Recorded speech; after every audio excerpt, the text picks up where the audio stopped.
يوسوس في صدور الناس من الجنة والناس۔ میرے قابل احترام علماء کرام، میرے معزز مسلمان بھائیوں، بچوں، یہ سورت قرآن شریف کی آخری سورت ہے اور دنیا کے اندر ہدایت کے اوپر رہنے کے لیے سب سے زیادہ ضروری سورت بھی یہی ہے۔ اس پر جتنا بھی غور کیا جائے سورت کے اوپر، بلکہ اللہ والوں کی ساری محنت اسی سورت کو سمجھنے اور اس پر عمل کرنے میں گزر جاتی ہے۔ اللہ تعالیٰ نے اس سورت کو اپنے آخری کلام کا آخری حصہ رکھا۔ کلام کے شروع میں اللہ تعالیٰ نے ہمیں ابتدائی پہلے سپارے کے اندر اللہ تعالیٰ نے سورہ فاتحہ سے لے کے اور پہلے پاؤ کے اندر اللہ تعالیٰ نے ہماری حیثیت، ہمارے ذمہ کام، یہ سب کچھ اللہ تعالیٰ نے پہلے سپارے کے پہلے پاؤ میں بیان کر دیا۔ اللہ تعالیٰ نے ہمیں 3 منصب عطا کیے انسانوں کو۔ ایک منصب تو تھا جو سب کو عطا کیا اللہ تعالیٰ نے، عہدہ، جس کو عہدہ کہتے، وہ تو تھا خلافت کا عہدہ۔ تو ہر انسان جو زمین پر آیا ہے وہ اللہ تعالیٰ کا نائب اور خلیفہ ہے۔ یہ عہدہ اللہ نے ہر انسان کو عطا کیا۔ دوسرا منصب اللہ تعالیٰ نے انسانوں میں سے ہی چنا، خلیفوں میں سے چنا، وہ منصب تھا نبوت کا، کہ اللہ تعالیٰ نے، کیونکہ نبوت کا مقام وہ خلافت کی تعلیم اور تربیت کے لیے تھا، کیونکہ خلافت کا مقام سمجھیں گے تو نبوت کا مقام بھی سمجھ میں آ جائے گا۔ خلافت کا ہمارا کام کیا تھا؟ زمین پر کیوں اتارے گئے ہم؟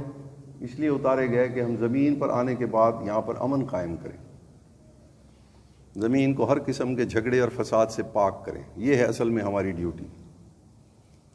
اس لیے اللہ نے ہمیں ساری مخلوقات کا سردار بنایا، ہر چیز ہماری خدمت کے اندر لگا دی۔ جیسے بادشاہ کو جب وزیر اعظم کو عہدہ دیا جاتا ہے تو دفتر، بلڈنگ، اس کے نوکر چاکر، ملازمین، پورا اس کا سیکریٹریٹ ہوتا ہے جو اس کی مدد کرتا ہے اس کے کام میں۔ ہوتا تو وہ اکیلا ہے لیکن پورا اس کا نظام بنایا جاتا ہے۔ تو اللہ تعالیٰ نے یہ ساری زمین کی ہر چیز کو ہماری خدمت میں لگا دیا، بلکہ زمین تو زمین، کائنات کی ساری مخلوقات کو ہماری خدمت میں لگا دی۔ سورج بھی ہماری خدمت کر رہا ہے، چاند بھی ہمیں مہینوں کے ایام بتا رہا ہے، ستارے رات میں ہمیں راستہ دینے کا طریقہ سمجھا رہے ہیں، سفر کیسے کرنا ہے رات میں۔ ساری مخلوقات میری اور آپ کی خدمت کر رہی ہے، لیکن کام میرے ذمہ کیا ہے؟ وہ یہ کہ میں نے زمین کے اوپر رہتے ہوئے زمین کو ہر قسم کے فساد سے پاک رکھنا ہے، ہر قسم کے جھگڑے سے پاک رکھنا ہے، گویا امن قائم کرنا ہے۔ اس لیے اللہ تعالیٰ نے، اور جھگڑا کس چیز؟ تو اللہ تعالیٰ نے چونکہ مقام بڑا عطا کیا تھا، لیکن ہمیں اس کی تعلیم اور تربیت انسانوں کو نہیں تھی کہ ڈیوٹی کیا ہے، کام کیسے کرنا ہے۔ جیسے آپ دیکھیے کہ ایک سرکاری افسر کو بھی جب بھرتی کیا جاتا ہے پولیس میں یا انتظامیہ کے اندر، تو پہلے 1 سال اس کی ٹریننگ ہوتی ہے، اس کو سمجھایا جاتا ہے کہ بھئی تمہاری ویسے تعلیم تو مکمل ہے لیکن اس کام کے لیے تمہیں کچھ اور تعلیم کی بھی ضرورت ہے، اور اس کو باقاعدہ سکھایا جاتا ہے کہ دفتر کیسے چلانا ہے، خطوط کیسے لکھنے، آرڈر کیسے جاری کرنے۔ تو یہ اس کی تو ضرورت ہمیں سب سے زیادہ تھی، ہر انسان کو۔ تو اللہ تعالیٰ نے وہ ہدایت دینے کے لیے پھر ہم میں سے کچھ لوگوں کو چنا جن کو نبی کہا جاتا ہے۔ نبی جو تھا وہ خلیفہ کی تعلیم اور تربیت کے لیے بھیجے گئے۔ پھر ان میں سے اللہ تعالیٰ نے ایک اور عہدہ بھی چنا، اس تیسرے عہدے کا نام تھا ختم نبوت، یعنی نبیوں کا سلسلہ ایک وقت تک چلنا تھا، کیونکہ جو ہدایات آنی تھی خلیفہ کے لیے زمین پر امن قائم کرنے کی، زمین کے اندر آبادی تھوڑی تھی پہلے، حضور صلی اللہ علیہ وسلم سے پہلے رابطے آپس میں ایسے تھے نہیں ملکوں کے، ایک عوام دوسرے عوام میں چلی، جیسے آج آپ اڑ کے گھنٹوں کے اندر ہزاروں کلومیٹر کا سفر طے کر لیتے ہیں، رابطے وغیرہ تھے نہیں۔ تو جو انسان کی خلیفہ کی تعلیم اور تربیت کے لیے جو افراد آتے تھے وہ زیادہ تر علاقوں تک محدود ہوتے تھے، لیکن اب اللہ تعالیٰ کو نے دیکھا کہ اب انسان کو ضرورت ہے کہ اس کو قیامت تک کے لیے اس کی تعلیم اور تربیت کا نظام مکمل کر دیا جائے، تو اس میں کوئی حرج نہیں۔ تو اللہ تعالیٰ نے پھر اپنے آخری نبی کو بھیجا ہدایت دے کر کے. ہدایت کہتے ہیں کہ ایک انسان کو زمین کے اوپر بحیثیت خلیفہ کے کون سی تعلیم کی ضرورت ہے اور کس طریقے سے اس نے اپنی ڈیوٹی انجام دینی ہے، اس کو تربیت کہتے ہیں. اور یہ جو ذمہ داری تھی پھر یہ اللہ تعالیٰ نے اب چونکہ ہدایت آنی بند ہو گئی، ہدایت کی اب ضرورت نہیں تھی، قیامت تک کے لیے زمین کے اوپر ہر قسم کے جو خرابیاں پیدا ہونی تھیں ان کو میں نے اور آپ نے دور کرنا تھا اپنے اپنے زمانے کے اندر، اور اس کی ہدایت موجود تھی، اس لیے کسی نبی کی ضرورت نہیں رہی. تو اب یہ کام جو ہے یہ ہم نے کرنا ہے. نبی کی یعنی خلیفہ کی تعلیم کو بھی ہم نے محفوظ رکھنا ہے، پچھلی امتوں کی یہ ذمہ داری نہیں تھی. اور خلیفہ کی تربیت کیسے ہونی ہے یہ بھی اب ہم نے محفوظ رکھنی ہے. اس لیے اس امت کو اللہ تعالیٰ نے کنتم خیر امت کہا کہ تمام امتوں میں سے بہترین امت ہو، جس کو اللہ تعالیٰ نے وہ ذمہ داری دی جو پہلے زمانے میں انبیاء کو دی جاتی تھی. تو اب ہم نے ہی ایک دوسرے کی تربیت کرنی ہے، ایک دوسرے کو احساس دلانا ہے. تو اللہ تعالیٰ نے یہ نظام چلایا اس امت کے. اس کے علاوہ اللہ تعالیٰ نے اس امت کو اور بھی کوئی عزتیں عطا کیں جو پچھلی امتوں کو نہیں کی تھی. یہ حضور صلی اللہ علیہ وسلم کی برکت سے، آخری نبی ہونے کی وجہ سے. برکت کہتے ہیں فائدے کو. ختم نبوت کی برکت، یہ آپ نے ایک لفظ سنا ہوگا کہ ختم نبوت کی برکت سے یہ ہوا، ختم نبوت کی برکت سے یہ ہوا. تو برکت کہتے ہیں وہ فائدہ جو جس فائدے تک انسان کی عقل پہنچ ہی نہ سکے اس کو برکت کہتے ہیں. حضور صلی اللہ علیہ وسلم کے بعد اب ہمیں امت کو جو اللہ تعالیٰ نے آپ کی نبوت کے جو فائدے تھے، یوں سمجھیے آپ کی نبوت کے وہ خاص فائدے جو پچھلی امتوں کو عطا نہیں کیے تھے وہ اللہ تعالیٰ نے اس امت کو عطا کیے. اس وجہ سے ہم تمام امتوں سے بھی افضل ہو گئے. مثلا حضور صلی اللہ علیہ وسلم کو اللہ تعالیٰ نے 6 چیزوں پر دیگر انبیاء کے اوپر فضیلت دی. تو وہ ساری کی ساری فضیلتیں ہمیں بھی منتقل ہوئیں کہ نہیں ہوئیں؟ آپ تمام مخلوقات کی طرف نبی بنا کر بھیجے گئے، حالانکہ تھے تو آپ زمین پر، لیکن اللہ کی ساری مخلوقات کی طرف آپ کی نبی بنانے کا کیا مطلب تھا کہ آپ عمل تو زمین پر کر رہے تھے لیکن اس کا فائدہ کس کو ہو رہا تھا؟ تمام جہانوں کو ہو رہا تھا. تو یہ اب جب آپ کی وہ تعلیم جو تھی، نبوت کی جو ہدایت کی جو تعلیم تھی، وہ جب امت کو منتقل ہوئی تو امت نے بھی وہی فائدہ حاصل کیا کہ نہیں کیا؟ امت سے بھی کائنات کو وہی فائدہ پہنچ رہا ہے جو حضور صلی اللہ علیہ وسلم کی سے پہنچتا تھا. یہ پچھلی امتوں کو یہ عزت نہیں ملی، ساری زمین سجدہ گاہ بنا دی گئی. پچھلی امتوں کو یہ اعزاز نہیں دیا گیا تھا ہم جہاں مرضی نماز پڑھ لیں. اور اسی طریقے سے رعب، اللہ تعالیٰ نے دشمن کے اوپر رعب پیدا کیا. حضور صلی اللہ علیہ وسلم نے فرمایا میرا رعب دشمن 1 مہینہ دور ہوتا ہے سفر پہ تو میرے دل میں اس کا رعب بیٹھنے لگ جاتا ہے، ڈرنے لگ جاتا ہے مجھ سے. اب 1 مہینے کا سفر ہوتا ہے مجھ تک پہنچنے کا. تو اللہ تعالیٰ نے اس امت کو بھی وہ رعب عطا کیا حضور صلی اللہ علیہ وسلم کا. جو لوگ جہاد کے اندر رہے ہیں ان کے سامنے یہ سارے واقعات آتے ہیں، وہ دیکھتے ہیں کہ کس طریقے سے مجاہدین کو جو دشمن تمام اسلحوں سے لیس ہوتا ہے لیکن مجاہد کے مقابلے میں اس کا رعب اتنا ہوتا ہے کہ وہ بعض دفعہ ویسے ہی ڈر کے ہتھیار ڈال دیتا ہے. تو اللہ نے وہ 6 چیزیں جن پر باقی انبیاء کو فضیلت دی تھی، ختم نبوت کی برکت سے اللہ تعالیٰ نے اس امت کو بھی وہ ساری عزتیں عطا فرمائیں. تو اب ہمارا مقصد زمین کے اوپر آنے کا جو تھا، یہ سورہ والناس کو سمجھنے کے لیے پہلے اس مقصد کو سامنے رکھیں. اللہ والوں کی ساری محنت اس سورہ والناس کے اوپر ہے، ساری محنت. تو اور اس ہدایت کا نام اللہ تعالیٰ نے، خلیفہ کی جو تربیت اور تعلیم تھی، اس کا نام اللہ تعالیٰ نے تقویٰ رکھا. چنانچہ اپنے کلام کے شروع میں ہی اللہ تعالیٰ نے فرمایا کہ یہ جو ہدایت میں دے رہا ہوں تمہیں، تمہاری تعلیم اور تربیت کے لیے انسانوں کی، یہ ہدایت کن لوگوں کے لیے ہے؟ تو ہر انسان کے لیے. لیکن یہ ہدایت فائدہ کن کو دے گی؟ جو اس ہدایت کو لانے والے پر ایمان لائیں گے اور اس ہدایت کے اندر یہ چیز اس ہدایت میں زیادہ توجہ، زیادہ کوشش اس چیز کی کریں گے کہ ہم زمین کے اوپر کوئی نافرمانی نہ کریں اللہ تعالیٰ کی. ہدی للمتقین، متقی پرہیزگار کس کو کہتے ہیں بھائی؟ گناہوں سے بچنے والے. تو اللہ تعالیٰ نے فرمایا کیونکہ گناہ کیا کرے گا؟ ہم سمجھتے ہیں کہ گناہ ہم یہاں کر رہے ہیں اور اس کی سزا کہاں ملے گی؟ آخرت میں۔ یہ ہماری بڑی بھول اور غلط فہمی ہے۔ پہلے گناہ کا نقصان زمین پر ہوگا اور وہاں پر اس کی سزا ملنی ہے۔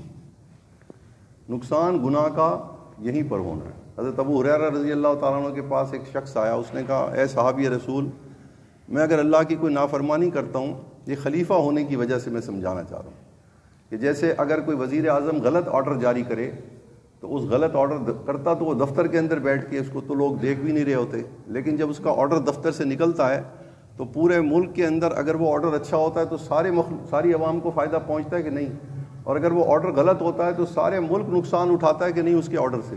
اسی طرح سے اپنے اعمال کو سمجھیں۔ اگر میں جھوٹ بولتا ہوں، میں غیبت کرتا ہوں، میں چغلی کھاتا ہوں، میں گالی دیتا ہوں کسی کو، تو میں نے تو سامنے والے آدمی سے یہ بات چیت کی، لیکن منصب کے اعتبار سے جو اللہ نے ہمیں عطا فرمایا ہے، میں نے ایک ایسا کام کر دیا، اس کام کی وجہ سے جو نقصان ہوا اللہ کی مخلوق کا، اس کا تو ہوا جو سامنے تھا، لیکن جو نقصان اللہ کی مخلوق کا ہوا وہ ہمارے تصور میں بھی نہیں ہے۔ حضرت ابو ہریرہ رضی اللہ تعالیٰ عنہ کے پاس ایک شخص آیا، اس نے کہا اے صحابی رسول، اگر میں کوئی گناہ کرتا ہوں تو میں اپنی جان پر اپنے لیے برا کرتا ہوں، میں کسی کا کیا بگاڑتا ہوں؟ تو آپ نے فرمایا کہ نہیں، جب کوئی آدمی گناہ کرتا ہے تو اس کے وجود سے ایسی ظلمت نکلتی ہے کہ وہ ظلمت پھیل جاتی ہے چاروں طرف، حتیٰ کہ صحرا کے اندر، ریگستانوں کے اندر پرندے اپنے گھونسلوں میں ایک آدمی کے ایک گناہ کی وجہ سے سوکھ سوکھ کر کے مر جاتے ہیں۔ جھوٹ تو میں یہاں بول رہا ہوں۔ یہ کس وجہ سے ہو رہا ہے؟ مخلوق کا نقصان کس وجہ سے ہو رہا ہے؟ میرے منصب کی وجہ سے، میرے عہدے کی وجہ سے، اور یہ ہر انسان کے ساتھ یہی معاملہ ہے۔ تو اللہ تعالیٰ نے اس ہدایت کا نام رکھا ہے ہدی للمتقین۔ اس ہدایت کے اندر دو کام ہیں، ایک کرنے والے کام ہیں اور ایک نہ کرنے والے کام ہیں۔ کرنے والے کاموں سے اللہ تعالیٰ کی رحمت پھیلے گی زمین کے اوپر، ساری مخلوق کو فائدہ پہنچے گا، لیکن نہ کرنے والے کام جو ہیں وہ ان کی طرف توجہ اس لیے دلائی گئی کہ اس سے نقصان اصل میں زیادہ ہونا تھا۔ زیادہ نیکیاں کرنے سے تو فائدہ ہونا ہی تھا، لیکن ایک گناہ کرنے سے نقصان مخلوق کا زیادہ ہونا تھا۔ جیسے میں نے عرض کیا کہ اگر کوئی وزیر اعظم کوئی فائدے کے لیے آرڈر جاری کرتا ہے تو اس فائدے کا تو عوام کو فائدہ پہنچتا ہے، لیکن اگر وہ ایسا آرڈر جاری کر دے جس سے سب کو نقصان ہو جائے، تاجروں کو بھی، زمینداروں کو بھی، عام آدمی کو، تو وہ اس کو زیادہ ان کو برا لگتا ہے کہ اس نے ہمارے لیے زندگی تنگ کر دی ہمارے اوپر۔ اگر فائدہ ان کو پہنچائے گا تو کہیں گے فائدہ پہنچا، خوشی ہوگی ان کو، لیکن زیادہ تنگی عوام کو ہوگی وزیر اعظم کے، صدر کے غلط آرڈر جاری کرنے سے۔ بالکل اسی طرح سے اپنی حیثیت کو سمجھیں۔ تو جب زمین پر اترے حضرت آدم علیہ السلام اتارا گیا تو اللہ تعالیٰ نے ایک واقعہ لکھا قرآن مجید میں۔ اکثر لوگ یہ سمجھتے ہیں کہ ہم سزا کے طور پر اتارے گئے، یہ لا علمی کی وجہ سے ہم کہتے ہیں، کیونکہ اللہ تعالیٰ نے پیدائش کے وقت ہی یہ فرما دیا تھا کہ میں زمین پر اپنا خلیفہ بھیج رہا ہوں۔ تو جنت کے اندر اللہ تعالیٰ نے رکھا یہ دکھانے کے لیے کہ یہ تمہاری جگہ ہے، تم یہاں رہنا، تم نے یہیں پر ہی، اصل ٹھکانہ تمہارا یہ ہے، لیکن میں تمہیں کام کے لیے زمین پر بھیج رہا ہوں، میرے اپنے کام کے لیے۔ جا کر کے زمین کے اوپر فساد کو ختم کرو ہر قسم کے، اور اپنی ڈیوٹی دے کے میرے پاس واپس آ جاؤ، پھر تمہاری رہنے کی جگہ یہی ہے۔ تو جنت ہمارے باپ کو دکھا دی، حضرت آدم علیہ السلام کو، کہ یہ تمہاری اور تمہاری اولاد جو ہے اس کی جگہ اصل میں ٹھکانہ یہ ہے، زمین نہیں ہے، لیکن زمین پہ میں ان کو کسی کا خاص مقصد کے لیے بھیج رہا ہوں۔ مقصد بھی بیان کر دیا قرآن مجید میں۔ تو اللہ تعالیٰ نے پھر فرمایا زمین کے اوپر بھیجتے وقت ایک کام ہمیں بتایا کہ دیکھو جنت کے اندر دو قسم کی چیزیں ہمارے والد امجد کو اللہ نے دکھائیں۔ ایک تو جنت کی نعمتیں دکھائیں کہ جا کے بتا دینا اپنی اولاد کو کہ کیسی ٹھکانہ میں نے ان کے لیے بنایا ہے، اور دوسرا جنت کے اندر ماحول بھی دکھایا کہ ان کو یہ بھی کہہ دینا کہ یہاں یہ جنت کے اندر کسی چیز کا خوف اور غم ان کو نہیں ہوگا۔ ایسا پرسکون ماحول ہے کہ جب تک وہ جنت پہ رہیں گے ان کو کوئی خوف اور غم نہیں ہوگا۔ یہ بھی سبق، ماحول بھی دکھا دیا، نعمتیں بھی دکھا دی۔ جب زمین پر اتارا تو زمین پر اتارنے کے بعد اللہ تعالیٰ نے فرمایا کہ زمین پر جانے کے بعد جب کوئی انسان اپنے آپ کو سمجھے گا کہ میں ہوں کون، میں اللہ کا خلیفہ ہوں، اور پھر اس ہدایت کے مطابق اپنی ڈیوٹی ادا کرے گا، تو زمین کے اوپر میں اس کو دنیا کی نعمتیں تو نہیں دوں گا، ضرورت کے درجے میں دوں گا، بس جتنی اس کی ضرورت ہے، کیونکہ اس کی نعمتیں جو اس نے فائدہ اٹھانا ہے، کھانے کی چیزیں، پینے کی چیزیں، رہائش، سواریاں، یہ سب چیزیں میں نے جنت میں اس کے لیے رکھی ہیں، دنیا میں بھی رکھی ہیں، مگر صرف تھوڑے دن کے لیے استعمال کے لیے رکھی ہیں۔ یہ تو میں اس کو دوں یا نہ دوں یہ میری مرضی، لیکن ایک نعمت اس کو دوں گا اگر وہ اپنی ڈیوٹی پوری کرتا رہے گا۔ وہ نعمت کیا ہے کہ میں اس کو دنیا کے اندر جنت کا ماحول عطا کروں گا۔ یہ اللہ تعالیٰ نے قرآن میں وعدہ کر کے زمین کے اوپر بھیجا ہمیں، فرمایا فمن تبیا قل نہبطوا منہا جمیعا، تم سب زمین پر اتر جاؤ، میری طرف سے ہدایات آئیں گی کہ تمہاری حیثیت کیا ہے، کون سی تعلیم چاہیے خلیفہ صاحب کو، کون سی تربیت اس کی ہونی ہے، کس طریقے سے وہ اپنی ڈیوٹی انجام دے گا، اس کو تربیت کہتے ہیں۔ تو اتر جاؤ، اگر تم نے اس کی ہدایت کے مطابق کام کرتے رہے تو زمین کے اوپر رہتے ہوئے فمن تبع ہدایا فلا خوف علیہم ولا هم یحزنون، جنت کا ماحول میں تمہیں دنیا کے اندر ہی دے دوں گا۔ تم ماحول کے اعتبار سے دنیا میں چاہے تمہارے پاس پہننے کو ایک ہی جوڑا ہو، لیکن تم اتنے خوش ہو گئے کہ تمہیں پرواہ نہیں ہوگی کہ دوسرا جوڑا چاہیے بھی کہ نہیں چاہیے، اتنا تمہیں خوشی ہو جائے گی ہدایت کے اوپر چلنے سے۔ اس کی میں آپ کو مثال دیتا ہوں۔ اگر کسی آدمی کو بیچارہ سڑک کے اوپر ایک وقت کی روٹی بھی اس کو نہ ملتی ہو اور بڑی مشکل سے کپڑے بھی اس کے پاس ایک آدھ جوڑا ہو، اچانک ایک گاڑی آ کے اس کے پاس رکے، ڈالا، اس سے بولے آئیے جناب گاڑی میں بیٹھ جائیں، وہ گاڑی اس کو ہوائی اڈے لے جائے، ہوائی اڈے پہ ایک جہاز اس کے لیے تیار کھڑا ہو، اس جہاز کے اندر بٹھا کے اس کو سیدھا امریکہ لے جائیں، اور امریکہ کے صدارتی محل میں اس کو لے جا کے اس سے کہا جائے یہ آپ کی عہدہ ہے، اس کو سنبھالیے۔ وہ وہاں پہ کھانا پینا تنخواہ پوچھے گا؟ کیوں بھائی؟ وہ کہے گا مجھے آپ نے صدر تو بنا دیا امریکہ کا، تنخواہ کتنی دو گے؟ سوال کرے گا؟ پوچھے گا کیا کیا پکتا ہے وزیر امریکہ کے صدر کے لیے کچن میں؟ پوچھے گا، سوال کرے گا؟ اس کو تو وہ چیز مل گئی جو ساری زندگی وہ سوچتا ہی رہے تو اس کو سمجھ میں نہ آئے کہ مجھے کیا چیز مل گئی، ہمیں وہ چیز ملی۔ اس لیے اللہ نے فرمایا ہدایت کے اوپر چلو گے تو ہدایت پر چلنے سے زمین کے اوپر یہ میری ذمہ داری ہے کہ تمہیں زمین کے اوپر کسی چیز کا کوئی خوف اور غم نہیں ہوگا، یہ میری ذمہ داری ہے۔ دشمن کھڑا ہوا ہوگا سامنے مارنے کے لیے، کیونکہ سب سے زیادہ خوف، میں آپ کو سمجھاتا ہوں، سب سے زیادہ خوف انسان کو دنیا میں کس چیز کا ہوتا ہے؟ موت کا ہوتا ہے، یا اس سے زیادہ بھی کوئی خوفناک چیز ہے؟ اور جس کو موت زیادہ محبوب ہو زندگی سے، اس کے لیے پھر کوئی خوف اس سے کم درجے کا خوف ہو سکتا ہے اس کو؟ سوچیے۔ تو اللہ نے فرمایا کہ تم زمین پر اتر جاؤ، میری ہدایت کے مطابق عمل کرو گے تو باقی ساری ذمہ داری میری ہے خوف اور غم کو دور کرنا۔ لیکن وہاں ایک واقعہ پیش آیا، سورہ والناس کو سمجھنے کے لیے وہ واقعہ بڑا اہم ہے۔ واقعہ یہ تھا کہ شیطان پہلے نکالا گیا تھا درگاہ سے، اللہ تعالیٰ کی بارگاہ سے، کیونکہ سجدہ نہیں کیا تھا اس نے حضرت آدم علیہ السلام کو بہکانا شروع کیا ایک حکم کے اوپر۔ ایک حکم تھا کہ اللہ تعالیٰ نے فرمایا تھا کہ یہ درخت نہیں کھانا، لیکن اس نے ایسے الفاظ چنے، اس طریقے سے وہ بولے، وہ الفاظ بھی اللہ تعالیٰ نے قرآن مجید میں اس کے نقل کیے ہیں۔ شیطان نے کس طریقے سے حضرت آدم علیہ السلام کی توجہ ہٹائی اللہ کے حکم سے۔ ایک طرف حکم تھا، ایک طرف اس کی چکنی چپڑی باتیں تھیں شیطان کی۔ تو اللہ تعالیٰ نے فرمایا دیکھو تمہارے اندر ایک نقص بھی ہے کہ تم بعض دفعہ یہ شیطان جو تمہارا دشمن ہے، یہ اس کی حرکتیں تم نے دیکھ لی، تمہارے والد کے ساتھ اس نے کیا تھا، اب یہ بھی زمین پر اتر رہا ہے اور تم نے بھی اترنا ہے زمین پر۔ تو یہ ایسی باتیں کرے گا جیسے اس نے تمہارے والد کو بہکایا تھا، ایسی یہ آخری انسان تک اس کی یہی کوشش ہوگی کہ اس کو بھی بہکائے۔ تو فرمایا کہ دیکھو اس سے خبردار رہنا، کیونکہ اسی نے تمہارے والد کو ذریعہ بنا تھا اللہ کے ایک حکم سے توجہ ہٹانے کا، ایک حکم سے۔ تو اس لیے اللہ نے فرمایا کہ دیکھو زمین پر اتر جاؤ، اور یہ زمین پر جانے کے بعد اس کا خیال رکھنا، کیونکہ سب سے بڑا دشمن تمہارا یہی ہوگا۔ پھر یہ دشمن شیطان تو نظر نہیں آتا، لیکن اللہ نے فرمایا کہ یہ شیطان پھر اپنے چیلے بھی اکٹھے کرے گا دنیا میں انسانوں کی شکل میں، وہ بھی اس کے کہنے میں آ جائیں گے. تو تمہارے دو دشمن ہوں گے زمین کے اوپر، ایک وہ انسان جو شیطان کے کہنے میں اس کے طریق پر عمل کرے گا بغیر سوچے سمجھے، اور ایک خود شیطان ہوگا جو نظر نہیں آئے گا. ایک دشمن نظر آئے گا، ایک دشمن نظر نہیں آئے گا.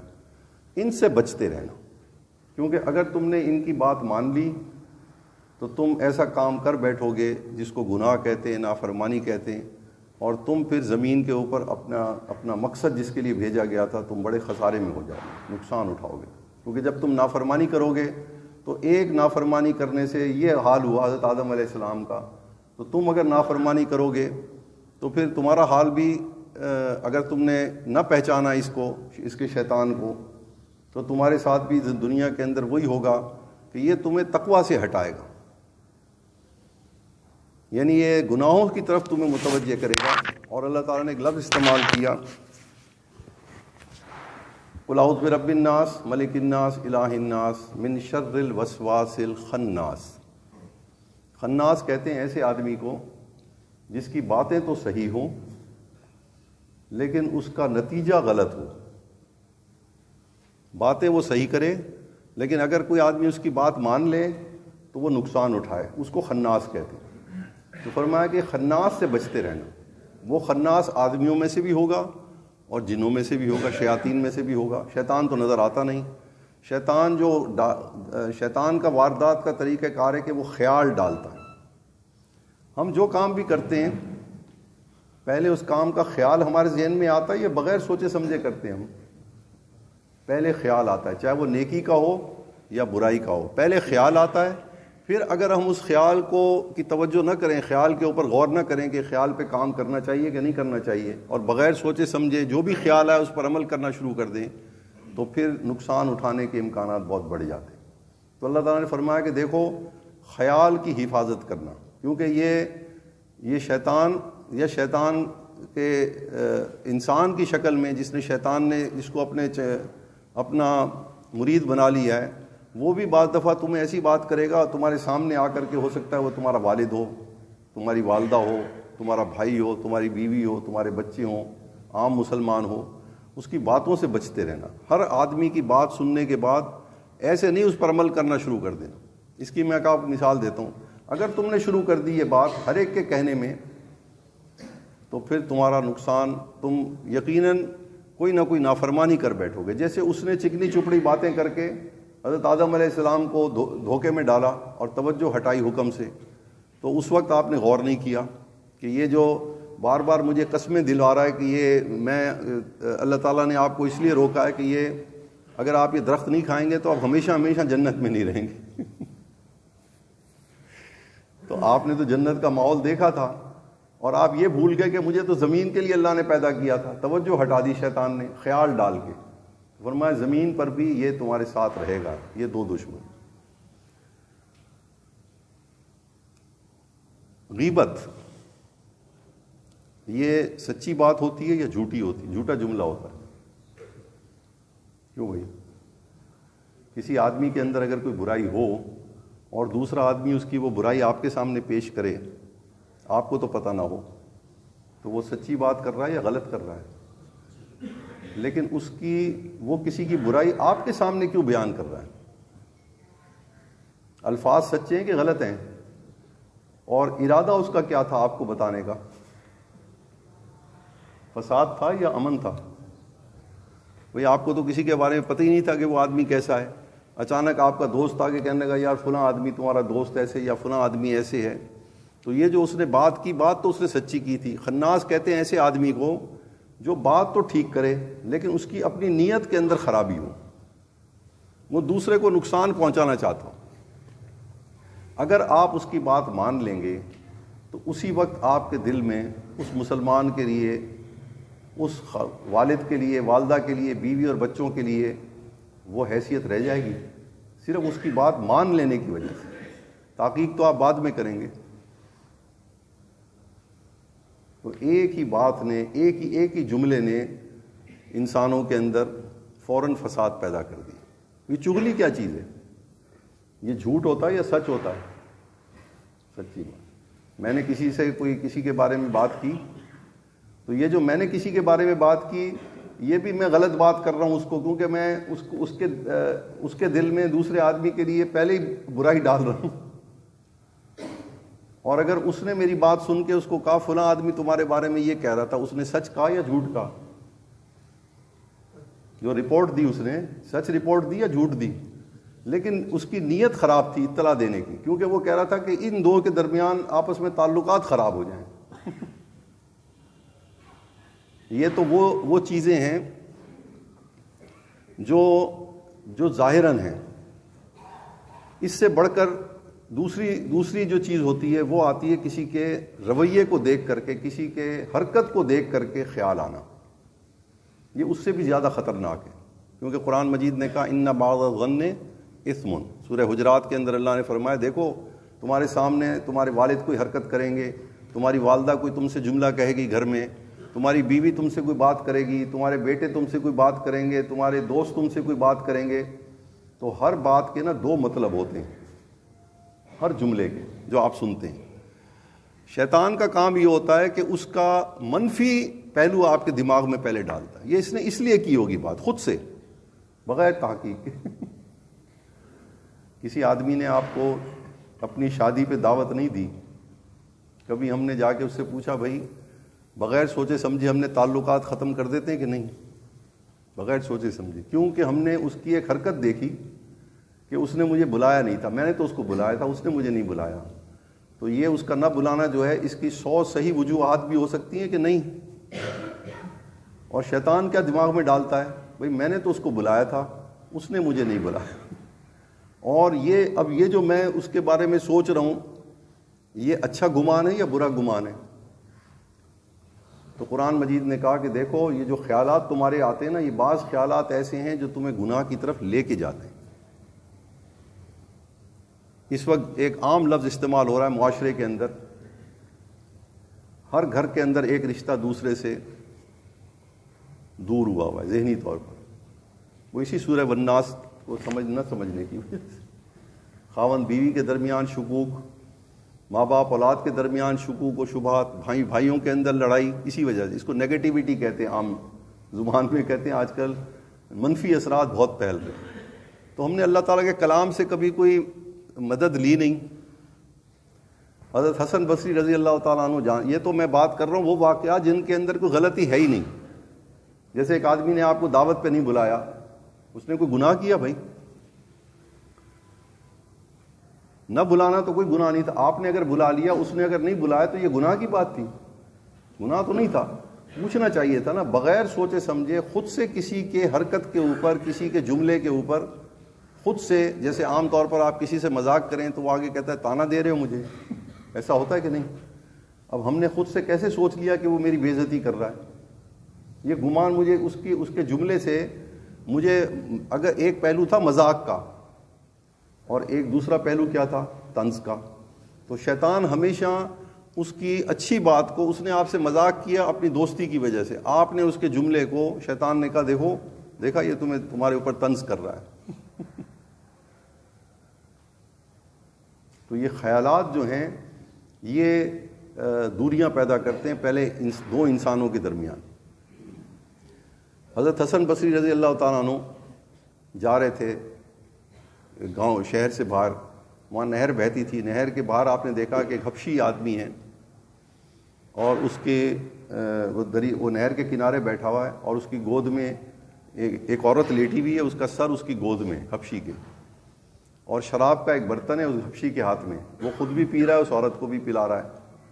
اس واقعے کو دیکھ کے تو بھائی واقعی منفی خیالات آئیں گے یا صحیح آئیں گے اس واقعے کو دیکھ کے؟ لیکن میں بتانا چاہ رہا ہوں آپ کو کہ جو واقعہ 100% دیکھنے میں بھی غلط ہو وہ بھی 100% صحیح ہوتا ہے بغیر تحقیق کیے ہوئے. حضرت حسن بصری نے دل میں سوچا, تو شیطان تو تیار تھا, اس نے کہا دیکھو بھائی یہ اس دور میں حضرت حسن بصری رضی اللہ تعالیٰ تابعین میں سے ہیں, ابھی صحابہ کا دور گزرا تھا. اور حسن بصری رحمۃ اللہ علیہ ایسے بزرگ ہیں جو فرمایا کرتے تھے اپنے شاگردوں کو کہ بھائی اگر تم صحابہ کو دیکھ لیتے تو تم ان کو دیوانہ کہتے دین کے مارے اور اگر صحابہ تمہارے اعمال کو دیکھ لیں تو تمہیں مسلمان ہی نہ کہیں. تابعین کے اندر اتنا فرق آ گیا تھا صحابہ کی دین پر چلنے کی دیوانگی میں اور تابعین کے اندر. تو انہوں نے اس واقعے کو دیکھ کے انہوں نے دل میں ان کے یہ خیال آیا, شیطان تو تیار تھا کہ دیکھو اتنی بے حیائی, کھلے عام شراب کے برتن میں عورت کو بھی پلا رہا ہے, خود بھی پی رہا ہے. ابھی وہ یہ سوچ رہے تھے تو اللہ تعالیٰ نے قرآن مجید میں فرمایا کہ جو آدمی تقوی اختیار کرتا ہے, فساد سے بچنے کی فکر میں لگا رہتا ہے ہر وقت کہ میں کوئی چیز غلط سوچوں بھی نہ, اللہ نے فرمایا میں اس کی حفاظت کرتا ہوں. ان الذین اتقوا اذا مسهم طائف من الشیطان تذکروا فاذا هم مبصرون. جو بچنا چاہتا ہے اس کی میں حفاظت کرتا ہوں, میں پھر شیطان اور اس کے درمیان حائل ہوتا ہوں. وہ حبشی اٹھا وہاں سے, حالانکہ یہ تو آپ نے اپنے دل میں بات سوچی تھی. وہ حبشی آیا, اس نے کہا حسن بصری, نام لیا ان کا, حالانکہ جانتا بھی نہیں تھا, یعنی کہ حسن بصری اپنے خیال کو ذرا سنبھال کے رکھو. یہ میری اپاہج والدہ ہیں جو معذور ہیں, چل بھی نہیں سکتی. میں فلاں گاؤں سے کتنے میلوں کا سفر کر کے علاج کے لیے ان کو اپنے کندھے پہ اٹھا کے لا رہا تھا, اور ہمارے پاس کچھ اسباب نہیں تھے. میری والدہ کو پیاس لگی ہوئی تھی, مجھے بھی لگی ہوئی تھی, تو میں نے یہ نہر کے کنارے جہاں چھاؤں تھی تو میں نے اپنی والدہ کو لٹا دیا. اب میں برتن ڈھونڈ رہا تھا, یہاں کوئی برتن نہیں ملا, یہ شراب کا برتن پڑا ہوا تھا کچرے میں. یہ میں نے اٹھایا, اس کو نہر سے پاک کیا. اب بتائیے صورتحال بدل گئی, الٹ ہو گئی کہ نہیں؟ ہم تو یہ نہیں سوچتے ہم تو اچھے واقعے کو بھی الٹ لیتے, اچھے واقعے کو بھی الٹ لیتے ہیں. حضرت شیخ سعدی رحمۃ اللہ علیہ سفر پہ جا رہے تھے اپنے والد صاحب کے ساتھ, چھوٹے سے تھے. تو ایک سرائے میں ٹھہرے ہوٹل میں رات کو, تہجد کے وقت اٹھے.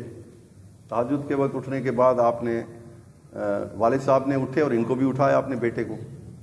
جب یہ تہجد, باقی لوگ سوئے ہوئے تھے سرائے کے اندر سارے مسافر, جب انہوں نے نماز پڑھ لی تو بیٹا کہنے لگا ابا جان کیا یہ اچھا ہوتا کہ یہ سارے بھی اٹھ کے تہجد پڑھ رہے ہوتے. انہوں نے صحیح جملہ کہا یا غلط کہا, لیکن باپ نے کہا تو بڑا خطرناک جملہ ہے.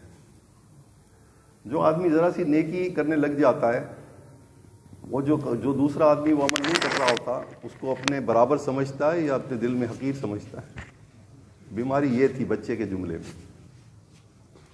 والد نے کہا اس جملہ کہنے سے بہتر تھا کہ تو بھی سویا رہتا.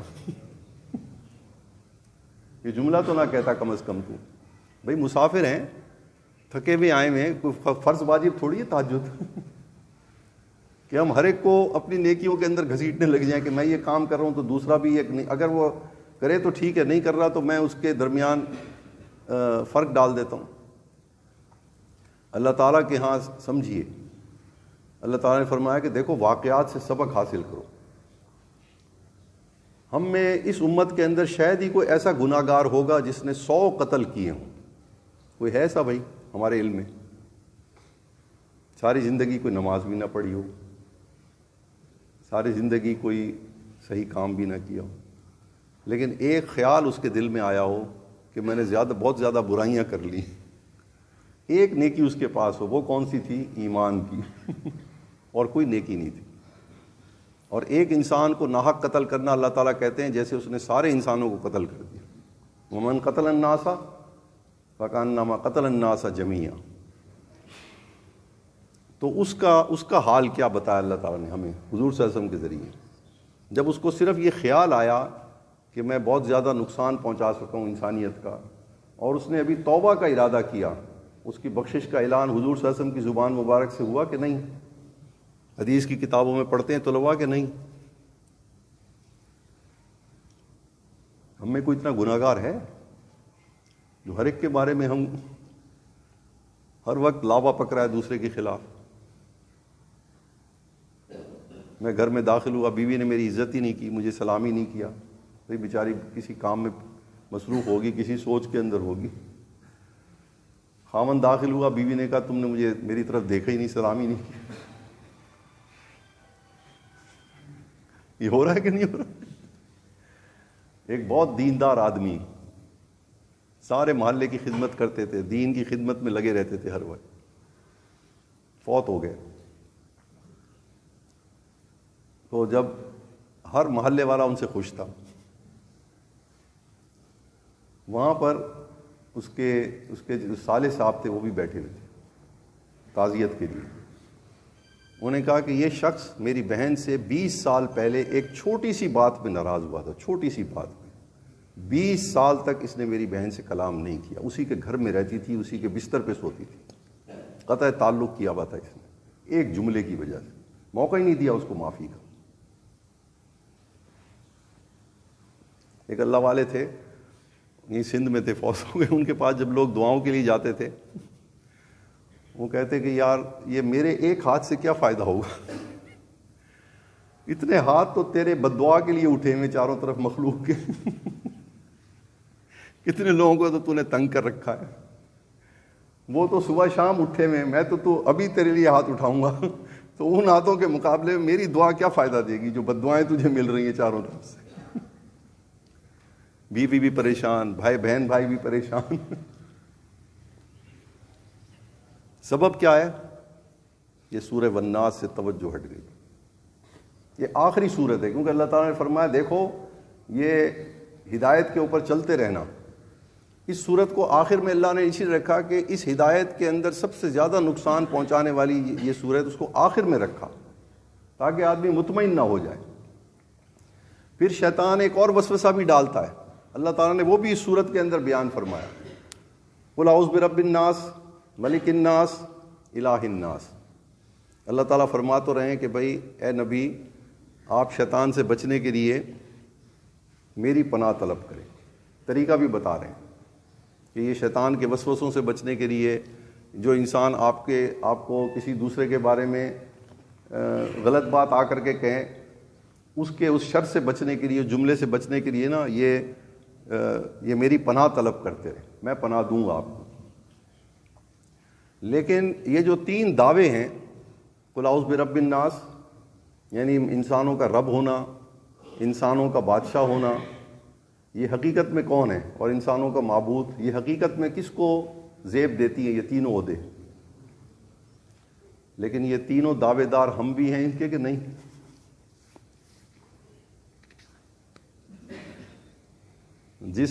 جو لوگ جن کی ہم پرورش کر رہے ہیں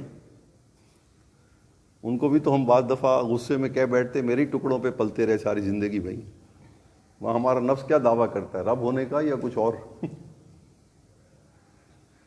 آپ کسی پر احسان کر کے ساری زندگی احسان جتلاتے رہتے ہیں، یہ کون سا دعویٰ کر رہا ہے میرا نفس؟ کہاں سے خیال آ گیا میرے دل میں کہ میں اس کا پالنے والا ہوں، میں نے اس کی مشکل دور کی تھی، مصیبت دور کی تھی. تو شیطان پہلے تو یہ 3 وسوسے ڈالتا ہے کہ تم ہی رب ہو، جن کی تم کفالت کر رہے ہو تم ہی ان کی کفالت کے ذمہ دار ہو.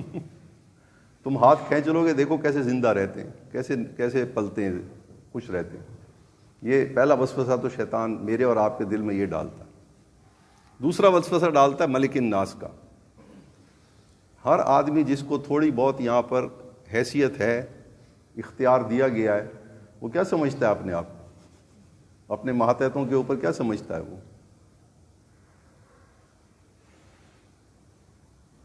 اپنے برابر سمجھتا ہے ان کو. اندر سے وہ کہہ رہا ہوتا ہے میں ان کا بڑا ہوں، بھائی کھینچ کے رکھوں گا، میرا مجالے کچھ کر کے دیکھیں. سب سے بڑا وسوسہ تو شیطان یہ ڈالتا ہے کہ بار بار مجھے احساس دلاتا ہے کہ جن کی تو پرورش کر رہا ہے تو ان کا رب بھی ہے، تو ہی کر رہا ہے. دوسرا وسوسہ شیطان یہ ڈالتا ہے کہ تو صاحب اختیار ہے، با اختیار ہے، جو تیرے ماتحت لوگ ہیں ان کی کیسے جرت ہے کہ تیرے سامنے بول سکے. اور ان کا رویہ یہ بتا رہا ہوتا ہے ہمیں کہ نہیں. گھر میں بھی ہم دیکھ لیتے ہیں یہ چیزیں. اور تیسرا دعویٰ تو غریب آدمی بھی کرتا ہے، الہ الناس کا. اپنے آپ کو معبود تو غریب سے غریب آدمی بھی سمجھتا ہے کہ میں بھی پروردگار، میں بھی معبود ہوں. وہ کیسے؟ اذان ہوئی، ایک مسلمان نے اذان سنی، نماز نہیں پڑھی، اس نے اپنے عمل سے دوسرے مسلمانوں کو کیا پیغام دیا کہ اس وقت اللہ تعالیٰ معبود ہیں یا میں معبود ہوں؟ میرا حکم چل رہا ہے اس وقت یا اللہ کا چل رہا ہے؟ کیوں بھائی؟ اس نے اپنے عمل سے لوگوں کو کیا میسج دیا؟ اس وقت میرا حکم چلے گا، میں معبود ہوں، میری مرضی، میں اس معبود کا کہنا مانوں یا نہ مانوں۔ یہ سورت جو ہے یہ خلاصہ ہے ہر برائی کو سمجھنے کا، اور اس برائی کو دور کرنے کا خلاصہ ہے یہ سورت والناس۔ اور یہ پورے قرآن مجید کے اندر جگہ جگہ اللہ تعالیٰ نے پھر اس کے ٹکڑے بیان کیے، اور سورہ فاتحہ کے اندر اللہ تعالیٰ نے ہمیں پہلا سبق دیا ہی یہی، الحمدللہ رب العالمین الرحمن الرحیم مالک یوم الدین۔ آگے فرمایا کہ دیکھو بہت بڑا عہدہ میں تمہیں دے رہا ہوں، بڑی ذمہ داری تمہیں دے رہا ہوں، اس ذمہ داری کو پورا کرنے کے لیے یہ جملہ ساری زندگی اپنے سامنے رکھنا، ایاک نعبد و ایاک نستعین۔ میں نے کہنا صرف تیرا ہی ماننا ہے، کیونکہ اگر میں نے اللہ کا کہنا نہ مانا تو مجھے کوئی یہ اللہ تعالیٰ زبردستی کا کہنا منوا رہے ہیں ہم سے؟ بتائیے، بندگی کہتے ہیں زبردستی کہنا ماننے کو غلام کو، تو اللہ تعالیٰ فرما رہے ہیں خاص میری بندگی کرنا۔ یہ اللہ تعالیٰ عزت دینے کے لیے جملہ فرما رہے ہیں یا ہمیں سزا دینے کے لیے کہہ رہے ہیں؟ بھئی بندگی کیوں کرنی ہے؟ کیونکہ ہمارا منصب اتنا بڑا ہے، اور ہم نے کوئی کما کے یہ منصب لیا ہے، ہم زمین کے اوپر خلافت کا منصب ہم نے اپنی پسند سے لیا ہے، مفت میں اتنا بڑا انعام دے دیا اللہ تعالیٰ نے، تو اب بھی ہم اس کی بندگی نہ، اس کا کہنا نہ، ایک حکم سے ہٹے تھے حضرت آدم علیہ السلام۔ بندگی کہتے ہیں کہ کسی حکم سے نہ ہٹنا، جیسے غلام ہوتا ہے۔ حضرت غالباً جنید بغدادی رحمۃ اللہ علیہ بازار میں جا رہے تھے، پہلے زمانے میں غلام بکا کرتے تھے۔ غلام وہ لوگ ہوتے ہیں جو جہاد کے اندر کافر مرد جب قید کر دیے جاتے ہیں تو ان کو پھر سزا کے طور پر غلام بنا دیا جاتا ہے۔ اصل مقصد ان کو سزا دینا نہیں ہوتی، اصل مقصد ہوتا ہے کہ مسلمانوں کے ماحول میں قید ہو کے رہیں گے، اسلام سے ان کو اس مسلمانوں کو دیکھیں گے ان کی زندگی تو آہستہ آہستہ خود بھی اسلام لے آئیں گے۔ اصل مقصد غلام بنانے کا یہ ہوتا ہے۔ تو ایک غلام جو وہ ان کو بیچا جا سکتا ہے، مالک ان کے بدل سکتے ہیں۔ تو ایک غلام جو تھا وہ کوئی آدمی بیچنے آیا ہوا تھا۔ حضرت یہ اللہ والے بزرگ جو تھے یہ بھی وہاں سے گزر رہے تھے، انہوں نے دیکھا کہ یہ اچھا کھڑیل جوان ہے اور میں اس سے کافی کام وام لے لوں گا۔ انہوں نے اس سے پوچھا بھائی تمہارا نام کیا ہے؟ غلام سے۔ اس نے کہا میرا کوئی نام نہیں ہے، میں غلام ہوں، جو بھی مجھے خریدتا ہے وہ جس نام سے مجھے پکارتا ہے وہی میرا نام ہوتا ہے۔ آپ نے فرمایا تمہاری غذا کیا ہے، کیا کھاتے ہو، تاکہ خریدنے والے کو بھی پتا ہو کہ بھئی یہ اس کو مجھے کھلانا تو میں نے اب۔ اس نے کہا جی میری کوئی غذا نہیں ہے، جو میرا مالک مجھے دیتا ہے بس میں وہی کھاتا ہوں، میری کوئی فرمائش نہیں ہوتی۔ فرمایا تم پہنتے کیا ہو؟ اس نے کہا میری کوئی پسند نہیں ہے، جو میرا مالک مجھے کپڑے پہنا دیتا ہے میں پہن لیتا ہوں۔ آپ بے ہوش ہو گئے۔ فرمایا اس غلام نے بندگی کا مطلب مجھے سمجھا دیا۔ میرا اللہ کے ساتھ بھی یہی تعلق ہونا چاہیے کہ نہیں؟ اس کو کہتے ہیں غلام، جس کا اپنا کوئی نام نہ ہو، جس کی اپنی کوئی خواہش اور فرمائش نہ ہو دنیا کے اندر۔ کیوں؟ یہ زبردستی نہیں، یہ سمجھیں پہلے، اپنے منصب کو سامنے رکھیں۔ تو جو عہدہ اللہ نے ہمیں عطا کیا ہے، ہم تو ساری زندگی انگاروں کے اوپر بھی سجدہ کریں تو شکر ادا نہ کر سکیں۔ کہنا ماننا تو دور کی بات ہے، ہدایت پر چلنا تو بہت دور کی بات ہے، وہ تو بہت آسان ہے ہدایت، چھوٹا سا خلاصہ ہے شریعت کے احکامات کا، چھوٹا سا خلاصہ۔ لیکن جو منصب ہمیں دیا گیا ہے اور جو کچھ کہنا ماننے، اس لیے اللہ نے فرمایا کہ پورے کے پورے فرما برداری میں داخل ہو جاؤ میرے، وہ عزت دینے کے لیے فرما رہے ہیں، کوئی روب تھوڑی جھاڑ رہے ہیں ہمارے اوپر۔ اتنا بڑا انعام دے دیا ہے، اب مطلب یہ تھا کہ ایک بھی حکم چھوڑو گے تو اپنا نقصان کرو گے تم، اپنی حیثیت کو بھول جاؤ گے تم، اپنا نقصان کرو گے، میرا کیا کرو گے تم؟ یہ مقصد تھا۔ فرمایا ایاک نعبد و ایاک نستعین۔ یہ جامع دعا ہے قرآن مجید کے اندر۔ یہ جو آیت ہے اس کے اندر، اس سے باقی ساری دعائیں جو قرآن مجید میں بیان ہوئی ہیں وہ اسی کی تفصیل ہیں۔ تو ایاک نستعین کے اندر خاص ہم نے صرف تیرا ہی کہنا ماننا ہے، خاص تیرا ہی کہنا ماننا ہے، نہ اپنے نفس کا ماننا ہے، نہ کسی شیطان کے برے خیال کے پیچھے چل پڑنا ہے، نہ کسی آدمی کے جملے کو بغیر سوچے سمجھے اس کی بات کو تسلیم کرنا ہے، کہنا خاص تیرا ماننا ہے، کیونکہ تو نے اتنا بڑا انعام مجھ پر کیا ہے کہ میری تو توجہ تیرے سے ہٹنی نہیں چاہیے، لیکن اس کے لیے مجھے تیری مدد کی بھی ضرورت ہے تیری ہدایت کے اوپر چلنے کے لیے، تیرا کہنا ماننے کے لیے میرے اپنے اندر اتنی طاقت نہیں کہ میں ساری زندگی یہ کام کروں۔ 2 دشمن تو نے ساتھ رکھے ہوئے، اب ان سے میں کیسے بچوں گا تیری مدد کے بغیر؟ تو خاص تیری مدد بھی مجھے چاہیے۔ اس مدد کے لیے اللہ تعالیٰ نے آخر میں فرمایا، دیکھو سورہ والناس کے اندر یہ یاد رکھ لو کہ جب بھی تمہیں اس طرح کے برے خیالات آئیں کسی آدمی کے۔ ایک اور واقعہ آپ کو سناتا ہوں، عجیب سا، ابھی کا واقعہ ہے۔ ایک محلے میں لاہور میں ایک آج سے کوئی 30 سال پہلے کی بات، 25-30 سال، لاہور کے ایک محلے میں بڑا پوش علاقہ تھا، صاف ستھرا علاقہ، سوسائٹی تھی بڑی اچھی۔ وہاں پر ایک عورت نے کرائے پہ مکان لیا، اس کا ایک بیٹا تھا 6-7 سال کا، اور مکان بھی بہت بڑا تھا۔ وہ اکیلی اس مکان کے اندر اپنے بیٹے کے ساتھ کرائے پہ رہ کے رہنے لگ گئی۔ گھر سے بہت کم باہر نکلتی تھی، کبھی 10 دن میں 12 دن میں ایک دفعہ۔ گاڑی اس کے پاس اچھی تھی، ایک ڈرائیور کو بلاتی تھی، وہ ڈرائیور آتا تھا اور وہ گاڑی اس کو کہیں جانا ہوتا تو چلا جاتا۔ لیکن جب وہ باہر نکلتی تو اس کا لباس اتنا باریک تھا کہ پورا جسم نظر آتا، اور وہ جو بچہ تھا اس کا، وہ بیچارہ لوگوں کے گھروں کے اندر جا کے کہتا تھا کہ مجھے کھانا دے دو، بھوک لگی۔ اور اکثر رات کے وقت ایک گاڑی آتی تھی، اس میں کوئی مرد نکلتا تھا، وہ اس گھر میں جاتا تھا، وہ کچھ دیر وہاں رہتا تھا، گھنٹے 2 گھنٹے، پھر واپس چلا جاتا تھا۔ اب بتائیے بھائی، اس واقعے کو دیکھنے کے بعد کیا خیال آنا چاہیے ہمیں؟ اچھا خیال آ سکتا ہے؟ اب اس کی حقیقت سمجھیے، سنیے۔ وہ عورت جب فوت ہونے لگی، اب سارے محلے والے پریشان، بھئی اس نے تو فحاشی پھیلائی ہوئی، اگرچہ وہ بیچاری گھر سے نکلتی نہیں تھی۔ دیکھو اتنی پیسے والی ہے، بچہ لوگوں کے گھر مانگ کے روٹی کھا رہا ہے، یہ اپنے بچے کو روٹی تو کھلا سکتی ہے کم از کم، رہتی بھی اکیلی ہے۔ یہ رات کو لوگ آتے ہیں اس سے ملنے کے لیے گاڑیوں میں۔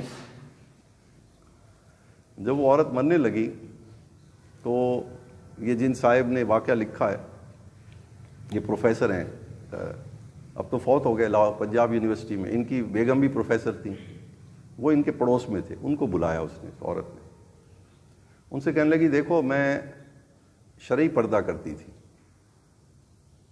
میرے شوہر فوت ہو گئے تو میرے پاس، میرے سسرال میں بھی میرا کوئی رشتہ دار نہیں تھا، میکوں میں بھی کوئی نہیں تھا، نہ میرے والد نہ بھائی، کوئی بھی نہیں تھا، یہ ایک بیٹا تھا میرے شوہر سے بس۔ تو میرے شوہر کی زندگی میں نا مجھے ایک جلد کا کینسر ہو گیا، اور وہ کینسر ایسا تھا کہ یہ جو کپڑا آپ دیکھ رہی ہیں نا، وہ اس نے اس کو کہا، پروفیسر کو، جو خاتون تھی، یہ کپڑا بھی جب میرے جسم کو لگتا ہے تو آگ لگ جاتی ہے، کپڑا بھی میں نہیں پہن سکتی۔ تو میں پھر یہاں پر منتقل ہو گئی، کیونکہ یہاں کوئی مجھے جانتا نہیں تھا، وہاں تو سب جانتے تھے۔ میں جہاں میں رہتی تھی ان کے پاس تو میں یہ لباس نہیں پہن سکتی تھی، انہوں نے تو مجھے پردے میں دیکھا تھا، شرعی پردے میں، میری شکل بھی نہیں دیکھی تھی انہوں نے۔ اس لیے میں نے یہاں پر آ کر کے مکان لیا، اور میں گھر سے باہر اس لیے نہیں نکلتی تھی، لیکن چونکہ میں اکیلی تھی، نہ میرا کوئی وارث نہ ولی، کچھ بھی نہیں۔ ایک ڈرائیور کو میں نے کہا ہوا تھا کہ بھئی جب مجھے ضرورت پڑے، بہت ضرورت، تو مجھے چیزیں باہر سے لا کے دے دیا کرو، یا کبھی مجھے لے جایا کرو ڈاکٹر کو دکھانے کے لیے۔ اور رات کو جو گاڑی آتی تھی وہ اصل میں میرا ڈاکٹر تھا، وہ میرے شوہر کا دوست تھا، اس نے میرے علاج کے لیے اس نے کہا کہ بھابھی آپ فکر نہ کریں، آپ کی ساری علاج جس اسپیشلسٹ کو بھی دکھانا ہوگا نا وہ میں، کیونکہ آپ مجھے پتا ہے کہ آپ کا کوئی نہیں ہے۔ وہ بعض دفعہ ڈاکٹروں کو، مختلف ڈاکٹروں کو رات کو لے کے آتا اپنی گاڑی میں، جب اپنا کلینک بند کرتا، اور آ کر کے وہ اس پہ دوا دارو جو بھی کرنی ہوتی پھر وہ چلا جاتا۔ وہی میرے لیے کبھی کھانا لے آتا تھا، اور کبھی میں ایسی بھوکی سوتی رہتی تھی سارا دن، کیونکہ لانے والا جو کوئی نہیں تھا۔ میرا بچہ بھی اس لیے آپ لوگوں کے گھر جا کے مانگتا تھا کہ میں تو خود پانی نہیں پی سکتی تھی، اس کو کہاں سے کھانا کھلاتی۔ یہ اس نے مرنے سے چند گھنٹے پہلے اس نے یہ کہانی اپنی سنائی۔ صورتحال بدل گئی کہ نہیں؟ قابل ترس ہو گئی یا اور کوئی صورت تھی؟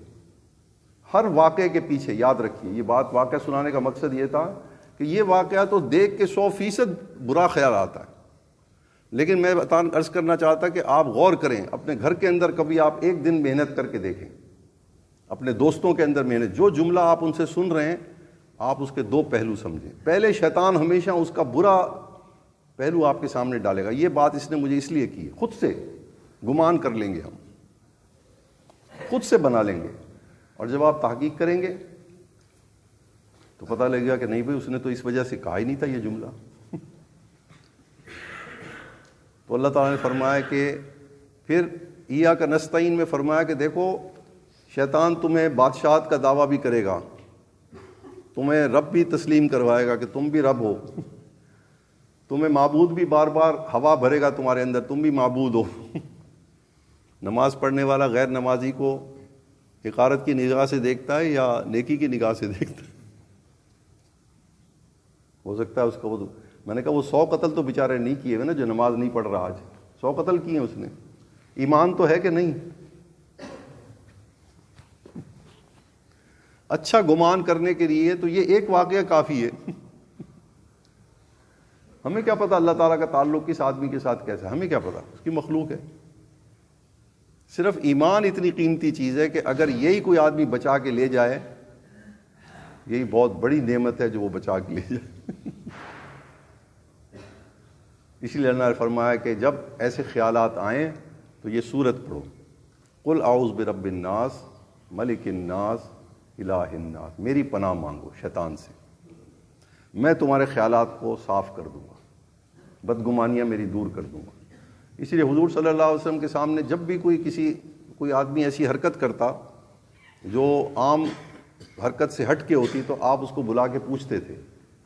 جب بھی کوئی ایسی بات کرتا کہ جو بات کے اندر سمجھ نہیں آتی کہ یہ بات اس نے کیوں کہی ہوگی، لوگ غلط مطلب بھی لے سکتے تھے، تو حضور صلی اللہ علیہ وسلم اس سے پوچھتے تھے بھئی آپ نے یہ جملہ کیا سوچ کے کہا؟ پھر وہ جو کہتا تھا آپ اس کی بات کو سچ تسلیم کرتے، خود سے نہیں گمان کر لیتے تھے کہ اس نے یہ حرکت اس وجہ سے کی ہوگی، خود سے نہیں گمان کرتے۔ ہمیں تربیت کی حضور صلی اللہ علیہ وسلم نے طریقہ سکھایا کہ لوگوں کے اندر آپس میں بھائی چارہ قائم رکھنے کے لیے سب سے بڑی، اسی وجہ سے آج ہم اسلام کے آخری درجے سے بھی گر گئے۔ مسلمان کا آخری درجہ کون سا ہے؟ کہ ادنا درجے کا مسلمان وہ ہے جس کی زبان اور ہاتھ سے مسلمان، ہم اس درجے میں بھی ہیں نہیں، ہم تو اس درجے میں بھی نہیں۔ یہ سب سے آخری درجہ ہے فرما برداری کا۔ اس سے اوپر والا درجہ یہ ہے کہ اپنے بھائی کے لیے وہ پسند کرو جو اپنے لیے کرتے ہو، اور سب سے اعلیٰ درجہ یہ ہے کہ اپنے بھائی کے لیے قربانی دو۔ ایک ہی چیز ہے لیکن اس کے حصے دار دو ہیں، دو آدمی چاہتے ہیں، آپ بھی چاہتے ہیں کہ یہ چیز مجھے مل جائے، دوسرا بھی چاہتا ہے مل جائے، آپ کو پتہ لگ گیا کہ میرے بھائی کو اس کی ضرورت ہے، آپ قربانی دے دیں۔ یہ اللہ کی فرمانبرداری کا سب سے اونچا درجہ ہے۔ یہ اسی صورت والناس کی طرف توجہ نہ کرنے کی وجہ سے ہم فرمانبرداری کے نچلے درجے سے بھی نیچے چلے گئے۔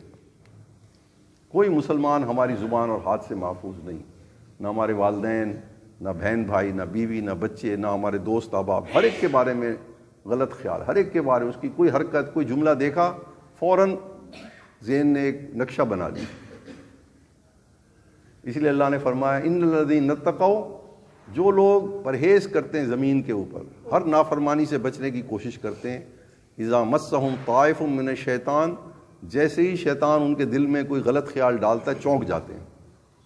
خیالات کی نگرانی کرتا ہے صوفی اللہ والا، اعمال کی نہیں کرتا۔ حضرت مجدد صاحب رحمۃ اللہ علیہ لکھا ہے دنیا میں سب سے مصروف ترین آدمی اللہ والا ہے، وہ اعمال کی طرف نہیں دیکھتا کتنی نیکیاں کی ہیں، وہ خیالات کو دیکھتا ہے کہ برا خیال اگر آ جائے تو چونک جاتا ہے، یہ آیا کیوں خیال مجھے، اس کے بارے میں کیوں خیال آیا۔ میں قسم کھا کے آپ کو کہتا ہوں، میں اس فقیر نے تجربہ کیا ہے، میں اپنا تجربہ آپ کے سامنے رکھ رہا ہوں۔ آپ آج سے اپنے گھر والوں کی باتوں کو ذرا نوٹ کریں کہ کون کون سے جملے، اپنے دوستوں کی باتوں کو ذرا نوٹ کریں، کون کون سے جملے ایسے ہیں جو سنتے کے ساتھ ہی آپ کے ذہن میں ہمیشہ اس کا غلط پہلو آتا ہے۔ اور تجربے کے طور پہ آپ ان سے پوچھ، چاہے آپ کی بیوی کیوں نہ ہو، آپ ان سے تجربے کے طور، آپ کی اولاد ہی کیوں نہ ہو، بیٹا بھی بعض دفعہ باپ کو اتنی خوبصورت نصیحت کرتا ہے جو 100% باپ کے حق میں ہوتی ہے، باپ آگے سے اس کو یہ کہہ دیتا ہے کہ تو میرا باپ لگتا ہے، مجھے نصیحت کر رہا ہے، کیونکہ وہ اپنے بیٹے کی نصیحت کو غلط مطلب میں لیتا ہے. اور میں قسم کھا کے کہتا ہوں، میں نے اپنی اولاد جتنے اپنے بچوں کو، جب مجھے اس چیز کا احساس ہوا، میرے بچے جب بھی مجھے کوئی نصیحت کرتے تھے، ابو آپ نے یہ کام، ابو اس کام کو ایسے کر لیں، جب میں نے ان کے جملوں پہ غور کیا تو وہ 100% میرے فائدے کی بات کر رہے تھے. 100%. ایک پہلو بھی اس میں یہ نہیں تھا کہ وہ اپنی بڑائی جتا رہے تھے. یہ اللہ نے ہمارے لیے لشکر رکھے. ہم کہتے ہیں اس کی کیا حیثیت ہے، یہ مجھے نصیحت کر رہے. آپ بیوی کی باتوں کو نوٹ کریں. 99% آپ کی بیوی جو آپ سے باتیں کرے گی وہ آپ کے فائدے کی ہوں گی. 99%. میں اپنا تجربہ آپ کو بیان کر رہا ہوں. لیکن انسان کہتا ہے اس کو کیا پتا، عورت ہے، بے وقوف ہے، اور کچھ نہیں تو اس کو بے وقوف کہہ کے بیچاری کی بات کو رد کر دیتا ہے. ہاں فرمائشوں کے اندر تو بے وقوف ہو سکتی ہے.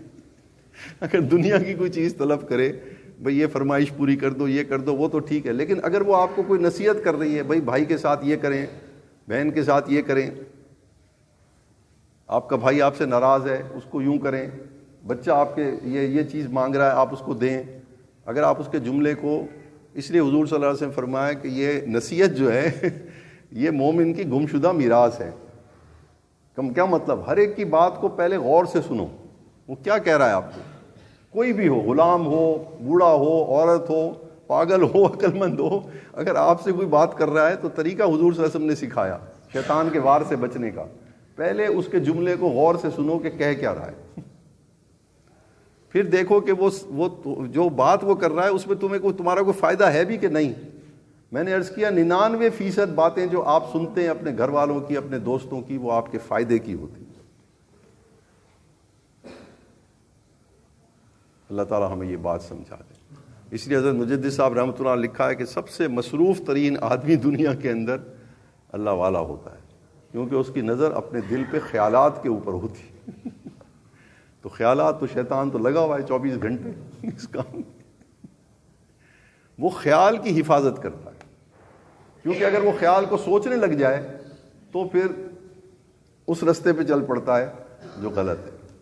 جیسی خیال آتا ہے وہ فوراً خیال کا حساب کتاب کرتا ہے، یہ خیال ٹھیک ہے کہ نہیں ہے. اگر کسی انسان کے بارے میں خیال آیا کہ اس نے یہ حرکت کی تھی تو پہلے وہ غلط خیال ڈالے گا. آپ کہیں بھائی اس کا مطلب مجھے اس سے کیا ہے، کہ اس نے کوئی گناہ تھوڑی کیا. ہمیشہ اچھا پہلو لیں، حسن ظن لیں. اللہ تعالیٰ ہمیں یہ بات اللہ والوں کی تعلیمات کی قدر کیجیے. یہ آپ کو اس منصب تک، اس عہدے کی تک پہنچانے کے اندر جو منصب خلافت ہے اس کی تربیت کرتے ہیں، تقویٰ سکھاتے ہیں آپ کو. قرآن مجید میں ہے کہ نہیں، یا ایھا الذین آمنوا اتقوا اللہ وکونوا مع الصادقین. اگر تم نافرمانی سے بچنا چاہتے ہو، اللہ کی نافرمانی، ہر قسم کی نافرمانی سے بچنا چاہتے ہو تو کیا کرو؟ صادقین کے ساتھ ہو جاؤ. وہ تمہیں طریقہ بتائیں گے کہ اللہ کی نافرمانی کس کس طریقے سے تمہارے دلوں کے اندر داخل ہوتی ہے. ان کی صحبت میں رہو گے، ان سے طریقہ سیکھو گے تو ہر چھوٹی سے چھوٹی نافرمانی سے بھی تم بچ جاؤ گے. اس لیے صحبت کا علم دیا گیا، کتابیں پڑھنے کا علم نہیں دیا گیا.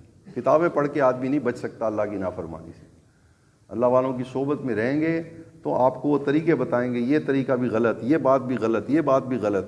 20 باتیں تو ہمارے اپنے اندر ہی غلط نکلیں گی، صحبت کی وجہ سے پتہ لگے گا. ایسے نہیں پتہ لگے ہم، ورنہ خود سے ہم سوچتے رہیں گے تو پھر خود سے تو ہم غلط ہی سوچ رہے ہیں.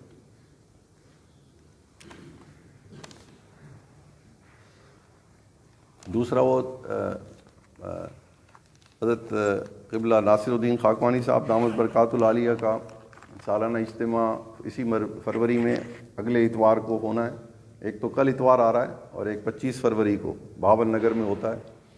تو آپ حضرات کو حضرت کے سارے جماعت جہاں جہاں بھی ہے تو حضرت ان کو دعوت دیتے ہیں.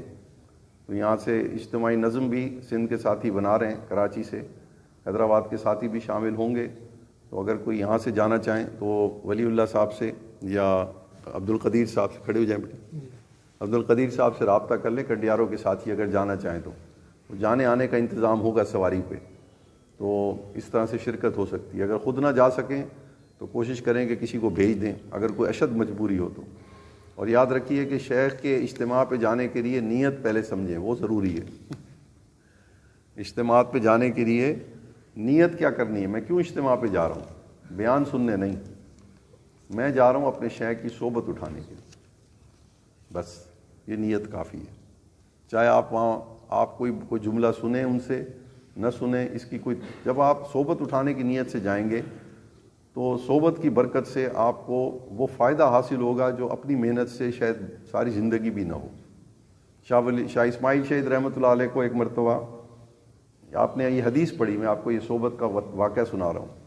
یہ حدیث پڑھی کہ حضور صلی اللہ علیہ وسلم نے فرمایا کہ اگر کوئی شخص وضو کرے اچھے طریقے سے، پھر 2 رکعت پڑھے، اس طرح سے پڑھے کہ اس کو کوئی دھیان اس کا نہ ہٹے، نماز سے دھیان نہ ہٹے، تو اللہ تعالیٰ اس کے سارے گناہوں کو معاف فرما دے۔ 2 نفل پڑھے۔ تو آپ نے فرمایا کہ میں بھی یہ پڑھ کے دیکھتا ہوں تو آپ نے 100 مرتبہ 2 نفل پڑھے، 2 کر کے، یعنی 50 آپ نے 2 گانے پڑھے، لیکن آپ کا دھیان ہر 2 گانے میں آ گیا۔ بڑے پریشان ہوئے، بھئی یہ تو بڑا مشکل کام ہے، ایسی 2 رکعت پڑھنی ہے۔ آپ اپنے شیخ کے پاس گئے، ان سے عرض کی کہ حضرت میں نے یہ کوشش کی، حدیث شریف پڑھی تھی، تو میں بھی چاہتا ہوں کہ میرے گناہ پچھلے سارے معاف ہو جائیں، 2 ہی نفل ہی پڑھنے، لیکن یہ شیطان جان نہیں چھوڑتا نماز میں بھی۔ تو فرمایا میرے ساتھ کھڑے ہو جاؤ۔ یہ شاہ اسماعیل شہید رحمۃ اللہ نے واقعہ لکھا ہے۔ فرمایا میرے شیخ نے مجھے اپنے ساتھ کھڑا کیا، خود بھی 2 رکعت کی نیت کی، میں نے بھی کی، ایک بھی خیال نہیں آیا۔ یا ایھا الذین آمنوا اتقوا اللہ وکونوا مع الصادقین۔ ایسے تقوی حاصل نہیں ہوگا، کتابیں پڑھنے سے نہیں ہوگا، صحبت سے ہوگا، اور صحبت طلب کے ساتھ، چاہت کے ساتھ کہ میں ٹھیک ہونا چاہتا ہوں، میں متقی بننا چاہتا ہوں، اس نیت سے صحبت اٹھائیں، پھر دیکھیں فائدہ ہوتا ہے کہ نہیں ہوتا۔ وآخر دعوانا الحمدللہ رب العالمین۔ ہم یہ توبہ تازہ کر لیتے ہیں بھائی، بیعت بھی تازہ کر لیتے ہیں جو حضرات پہلے سے بیعت ہیں۔ بیعت کا مطلب ہوتا ہے کہ اپنے دنیا میں آنے کے مقصد کو پہچاننا اور اس کے مطابق پھر زندگی گزارنے کی کوشش کرنا۔ بیعت کہتے ہیں سودے کو، بیچنے کو، کہ اللہ والے جو بیعت کرواتے ہیں یہ آپ کا سودا اللہ تعالیٰ سے کرواتے ہیں۔ آپ سے کہتے ہیں کہ اپنی مرضی، اس وقت ہم اپنی کچھ چیزیں اپنی مرضی سے کر رہے ہیں، کچھ اللہ کی مرضی سے کر رہے ہیں۔ تو یہ جو ہم اپنی مرضی سے چیز کا کام کرتے ہیں اور اللہ کی مرضی کی پرواہ نہیں کرتے کہ اللہ نے اس حکم کو کرنے کا کیسے طریقہ بتایا ہے، تو یہ ہمارے نفس کا اس وقت دعویٰ ربوبیت اور دعویٰ الوہیت ہوتا ہے۔ تو یہ بیعت جو ہے، بیعت سے وہ طریقہ سیکھا جاتا ہے جس سے ہم اپنے منصب کے مطابق، ہدایت کے مطابق سنجیدہ ہو کر کے اپنی زندگی گزاریں۔ تو یہ بیعت کا مطلب ہے اپنی مرضی اللہ کو بیچنی، اور اس سودے کے اندر خریدنی کیا چیز ہے؟ اللہ کی مرضی خریدنی، کہ اللہ مجھ سے راضی ہو جائے۔ مرشد کہتے ہیں ایسے آدمی کو جو ہدایت کے بارے میں آپ کی رہنمائی اور آپ کو مشورہ دیتا ہے، آپ کی رہنمائی کرے۔ اور مرید کہتے ہیں اس آدمی کو جو اللہ کو راضی کرنے کا ارادہ کر دے۔ اللہ تعالیٰ راضی اس بندے سے ہوں گے جو زمین پر رہتے ہوئے اپنے منصب اور مقصد کو پہچان لے، اللہ کے ساتھ اپنے احسان کو سمجھے کہ اللہ نے اس کو کیا کچھ عطا کیا، اور اس کے مطابق پھر لگ جائے اللہ کو کی بندگی کرنے میں۔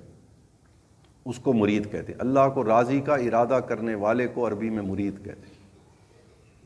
اور مرشد کہتے ہیں ہدایت کا راستے کا طریقہ سمجھانے والا۔ ہدایت تو لکھی ہوئی ہے، وہ تو بدل نہیں سکتی، وہ تو وہی آ گئی آخری۔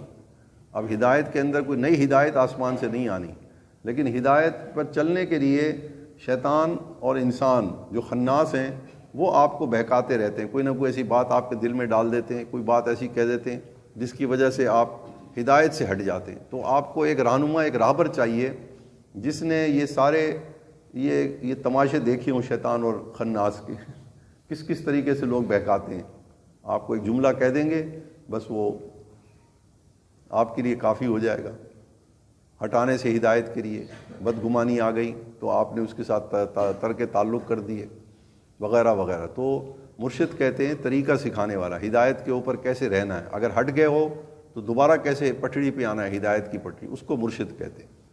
تو یہ اس سودے بازی کا نام بیعت ہے۔ یہ سودا اللہ تعالیٰ سے کر رہے ہیں آپ، جو لوگ بیعت نہیں کر رہے ہیں وہ اللہ سے سودا کر رہے ہیں۔ تو یہ، اور اس میں جو ذکر آپ کو بتایا جائے گا وہ ذکر آپ کو یہ فائدہ دے گا کہ آپ آہستہ آہستہ آپ کے دل میں یہ احساس پیدا ہونے لگ جائے گا کہ بھئی میرے پاس وقت تھوڑا ہے اور میں نے تو بہت بڑا کام کرنا ہے، بہت اہم کام میرے ذمے ہے، یہ احساس آپ کو پیدا ہو جائے گا۔ اور یہ بیعت جو ہے یہ آپ کو کسی دین کے کام سے نہیں روکتی۔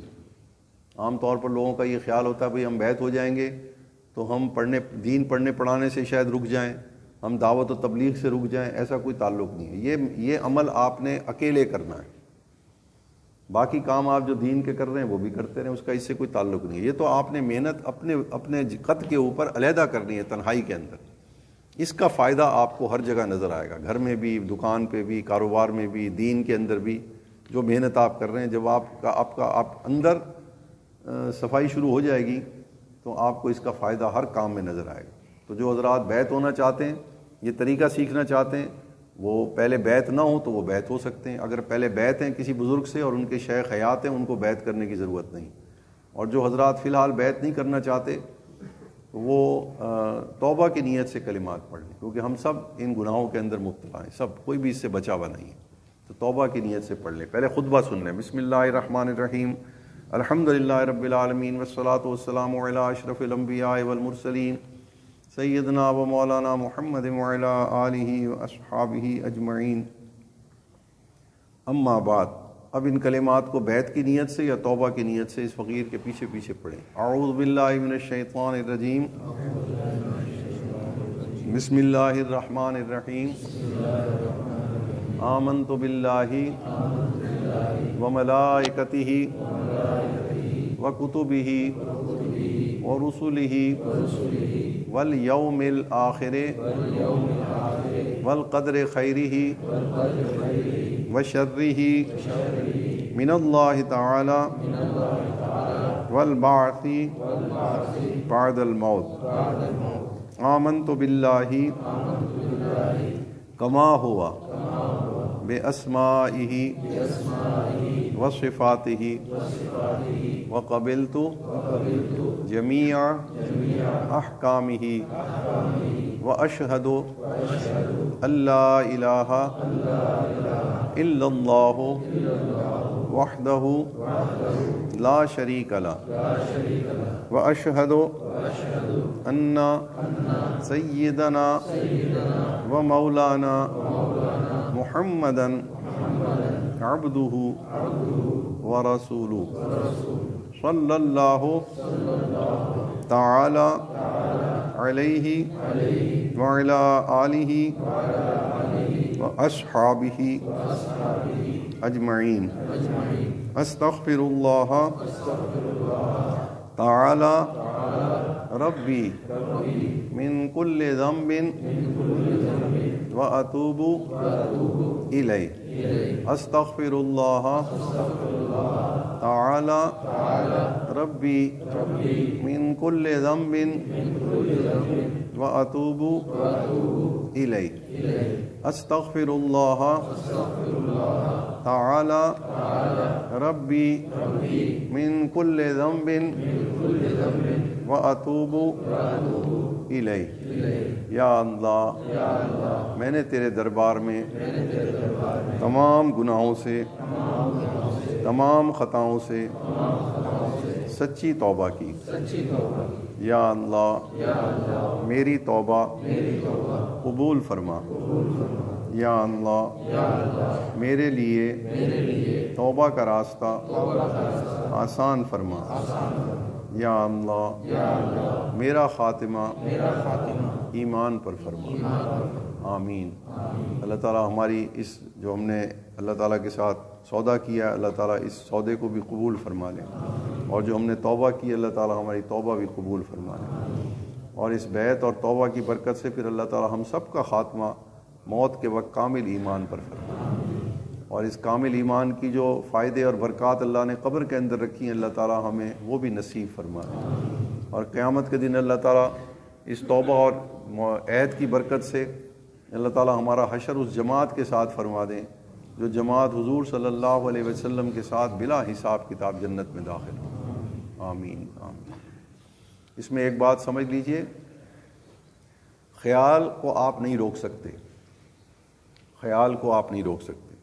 اللہ تعالیٰ کے بارے میں شیطان ایسے ایسے خیالات ڈالتا ہے نیک لوگوں کے دلوں میں کہ وہ اگر اس کو زبان پر لے آئیں تو ایمان ہی ختم ہو جائے. حضور صلی اللہ علیہ وسلم کے بارے میں اللہ والوں کے دلوں میں شیطان ایسے ایسے خیال ڈالتا ہے کہ اگر وہ اس کو زبان سے ادا کر دیں تو کافر ہو جائے. یوسوس فی صدور الناس من الجنۃ والناس. میرے قابل احترام علماء کرام، میرے معزز مسلمان بھائیوں، بچوں،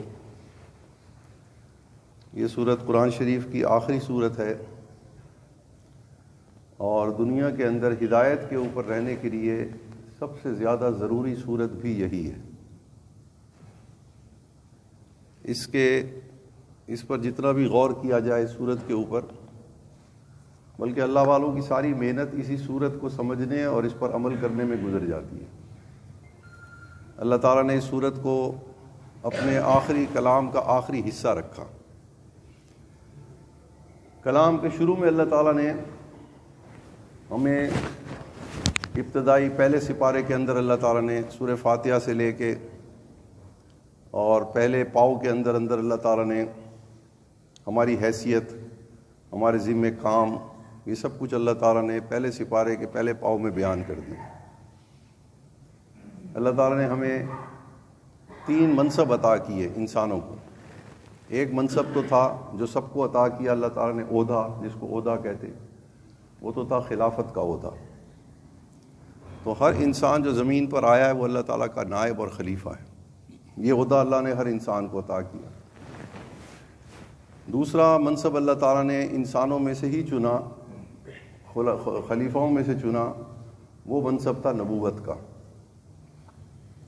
کہ اللہ تعالیٰ نے، کیونکہ نبوت کا مقام وہ خلافت کی تعلیم اور تربیت کے لیے تھا، کیونکہ خلافت کا مقام سمجھیں گے تو نبوت کا مقام بھی سمجھ میں آ جائے گا. خلافت کا ہمارا کام کیا تھا؟ زمین پر کیوں اتارے گئے ہم؟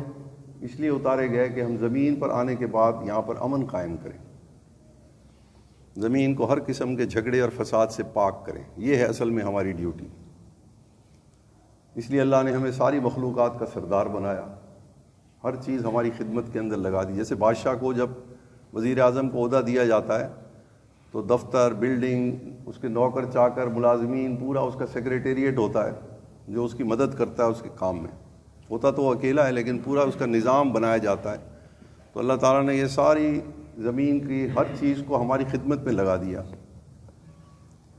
بلکہ زمین تو زمین، کائنات کی ساری مخلوقات کو ہماری خدمت میں لگا دی. سورج بھی ہماری خدمت کر رہا ہے، چاند بھی ہمیں مہینوں کے ایام بتا رہا ہے، ستارے رات میں ہمیں راستہ دینے کا طریقہ سمجھا رہے ہیں، سفر کیسے کرنا ہے رات میں.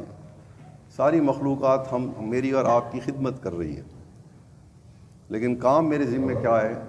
وہ یہ کہ میں نے زمین کے اوپر رہتے ہوئے زمین کو ہر قسم کے فساد سے پاک رکھنا ہے، ہر قسم کے جھگڑے سے پاک رکھنا ہے، گویا امن قائم کرنا.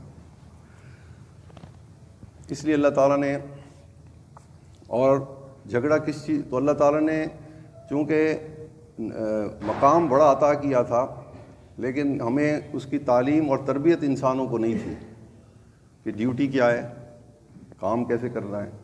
جیسے آپ دیکھیے کہ ایک سرکاری افسر کو بھی جب بھرتی کیا جاتا ہے پولیس میں یا انتظامیہ کے اندر، تو پہلے 1 سال اس کی ٹریننگ ہوتی ہے. اس کو سمجھایا جاتا ہے کہ بھئی تمہاری ویسے تعلیم تو مکمل ہے لیکن اس کام کے لیے تمہیں کچھ اور تعلیم کی بھی ضرورت ہے. اور اس کو باقاعدہ سکھایا جاتا ہے کہ دفتر کیسے چلانا ہے، خطوط کیسے لکھنے، آرڈر کیسے جاری کرنے. تو یہ اس کی تو ضرورت ہمیں سب سے زیادہ تھی ہر انسان کو. تو اللہ تعالیٰ نے وہ ہدایت دینے کے لیے پھر ہم میں سے کچھ لوگوں کو چنا جن کو نبی کہا جاتا ہے. نبی جو تھا وہ خلیفہ کی تعلیم اور تربیت کے لیے بھیجے گئے. پھر ان میں سے اللہ تعالیٰ نے ایک اور عہدہ بھی چنا. اس تیسرے عہدے کا نام تھا ختم نبوت. یعنی نبیوں کا سلسلہ ایک وقت تک چلنا تھا، کیونکہ جو ہدایات آنی تھی خلیفہ کے لیے زمین پر امن قائم کرنے کی، زمین کے اندر آبادی تھوڑی تھی پہلے، حضور صلی اللہ علیہ وسلم سے پہلے رابطے آپس میں ایسے تھے نہیں ملکوں کے، ایک عوام دوسرے عوام میں چلی. جیسے آج آپ اڑ کے گھنٹوں کے اندر ہزاروں کلومیٹر کا سفر طے کر لیتے ہیں، رابطے وغیرہ تھے نہیں. تو جو انسان کی خلیفہ کی تعلیم اور تربیت کے لیے جو افراد آتے تھے وہ زیادہ تر علاقوں تک محدود ہوتے تھے، لیکن اب اللہ تعالیٰ کو نے دیکھا کہ اب انسان کو ضرورت ہے کہ اس کو قیامت تک کے لیے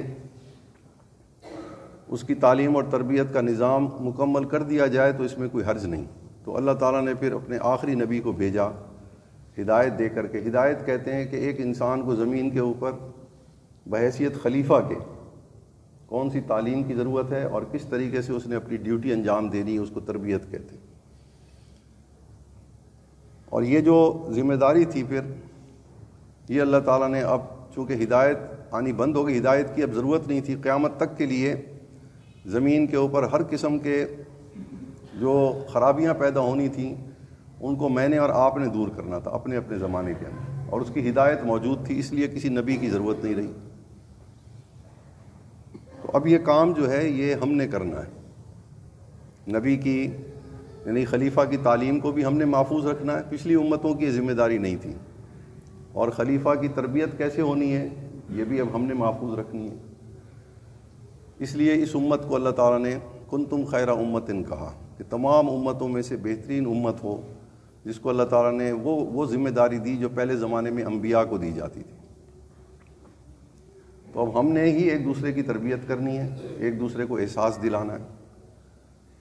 تو اللہ تعالیٰ نے یہ نظام چلایا اس امت کو۔ اس کے علاوہ اللہ تعالیٰ نے اس امت کو اور بھی کوئی عزتیں عطا کیں جو پچھلی امتوں کو نہیں کی تھی۔ یہ حضور صلی اللہ علیہ وسلم کی برکت سے، آخری نبی ہونے کی وجہ سے۔ برکت کہتے ہیں فائدے کو۔ ختم نبوت کی برکت، یہ آپ نے ایک لفظ سنا ہوگا کہ ختم نبوت کی برکت سے یہ ہوا، ختم نبوت کی برکت سے یہ ہوا۔ تو برکت کہتے ہیں وہ فائدہ جو جس فائدے تک انسان کی عقل پہنچ ہی نہ سکے اس کو برکت کہتے ہیں۔ حضور صلی اللہ علیہ وسلم کے بعد اب ہمیں امت کو جو اللہ تعالیٰ نے آپ کی نبوت کے جو فائدے تھے، یوں سمجھیے آپ کی نبوت کے وہ خاص فائدے جو پچھلی امتوں کو عطا نہیں کیے تھے وہ اللہ تعالیٰ نے اس امت کو عطا کیے۔ اس وجہ سے ہم تمام امتوں سے بھی افضل ہو گئے۔ مثلا حضور صلی اللہ علیہ وسلم کو اللہ تعالیٰ نے 6 چیزوں پر دیگر انبیاء کے اوپر فضیلت دی، تو وہ ساری کی ساری فضیلتیں ہمیں بھی منتقل ہوئیں کہ نہیں ہوئیں؟ آپ تمام مخلوقات کی طرف نبی بنا کر بھیجے گئے، حالانکہ تھے تو آپ زمین پر، لیکن اللہ کی ساری مخلوقات کی طرف آپ کی نبی بنانے کا کیا مطلب تھا کہ آپ عمل تو زمین پر کر رہے تھے لیکن اس کا فائدہ کس کو ہو رہا تھا؟ تمام جہانوں کو ہو رہا تھا۔ تو یہ اب جب آپ کی وہ تعلیم جو تھی، نبوت کی جو ہدایت کی جو تعلیم تھی، وہ جب امت کو منتقل ہوئی تو امت نے بھی وہی فائدہ حاصل کیا کہ نہیں کیا؟ امت سے بھی کائنات کو وہی فائدہ پہنچ رہا ہے جو حضور صلی اللہ علیہ وسلم کی سے پہنچتا تھا۔ یہ پچھلی امتوں کو یہ عزت نہیں ملی، ساری زمین سجدہ گاہ بنا دی گئی، پچھلی امتوں کو یہ اعزاز نہیں دیا گیا تھا، ہم جہاں مرضی نماز پڑھ لیں۔ اور اسی طریقے سے رعب، اللہ تعالیٰ نے دشمن کے اوپر رعب پیدا کیا۔ حضور صلی اللہ علیہ وسلم فرمایا میرا رعب دشمن 1 مہینہ دور ہوتا ہے سفر پہ تو میرے دل میں اس کا رعب بیٹھنے لگ جاتا ہے، ڈرنے لگ جاتا ہے مجھ سے، ابھی 1 مہینے کا سفر ہوتا ہے مجھ تک پہنچنے کا۔ تو اللہ تعالیٰ نے اس امت کو بھی وہ رعب عطا کیا حضور صلی اللہ علیہ وسلم کا۔ جو لوگ جہاد کے اندر رہے ہیں ان کے سامنے یہ سارے واقعات آتے ہیں، وہ دیکھتے ہیں کہ کس طریقے سے مجاہدین کو جو دشمن تمام اسلحوں سے لیس ہوتا ہے، لیکن مجاہد کے مقابلے میں اس کا رعب اتنا ہوتا ہے کہ وہ بعض دفعہ ویسے ہی ڈر کے ہتھیار ڈال دیتا ہے۔ تو اللہ نے یہ وہ 6 چیزیں جن پر باقی انبیاء کو فضیلت دی تھی، ختم نبوت کی برکت سے اللہ تعالیٰ نے اس امت کو بھی وہ ساری عزتیں عطا فرمائیں۔ تو اب ہمارا مقصد زمین کے اوپر آنے کا جو تھا، یہ سورہ والناس کو سمجھنے کے لیے پہلے اس مقصد کو سامنے رکھیں۔ اللہ والوں کی ساری محنت اس سورہ والناس کے اوپر ہے، ساری محنت۔ تو اور اس ہدایت کا نام اللہ تعالیٰ نے، خلیفہ کی جو تربیت اور تعلیم تھی، اس کا نام اللہ تعالیٰ نے تقویٰ رکھا۔ چنانچہ اپنے کلام کے شروع میں ہی اللہ تعالیٰ نے فرمایا کہ یہ جو ہدایت میں دے رہا ہوں تمہیں، تمہاری تعلیم اور تربیت کے لیے انسانوں کی، یہ ہدایت کن لوگوں کے لیے ہے؟ تو ہر انسان کے لیے، لیکن یہ ہدایت فائدہ کن کو دے گی؟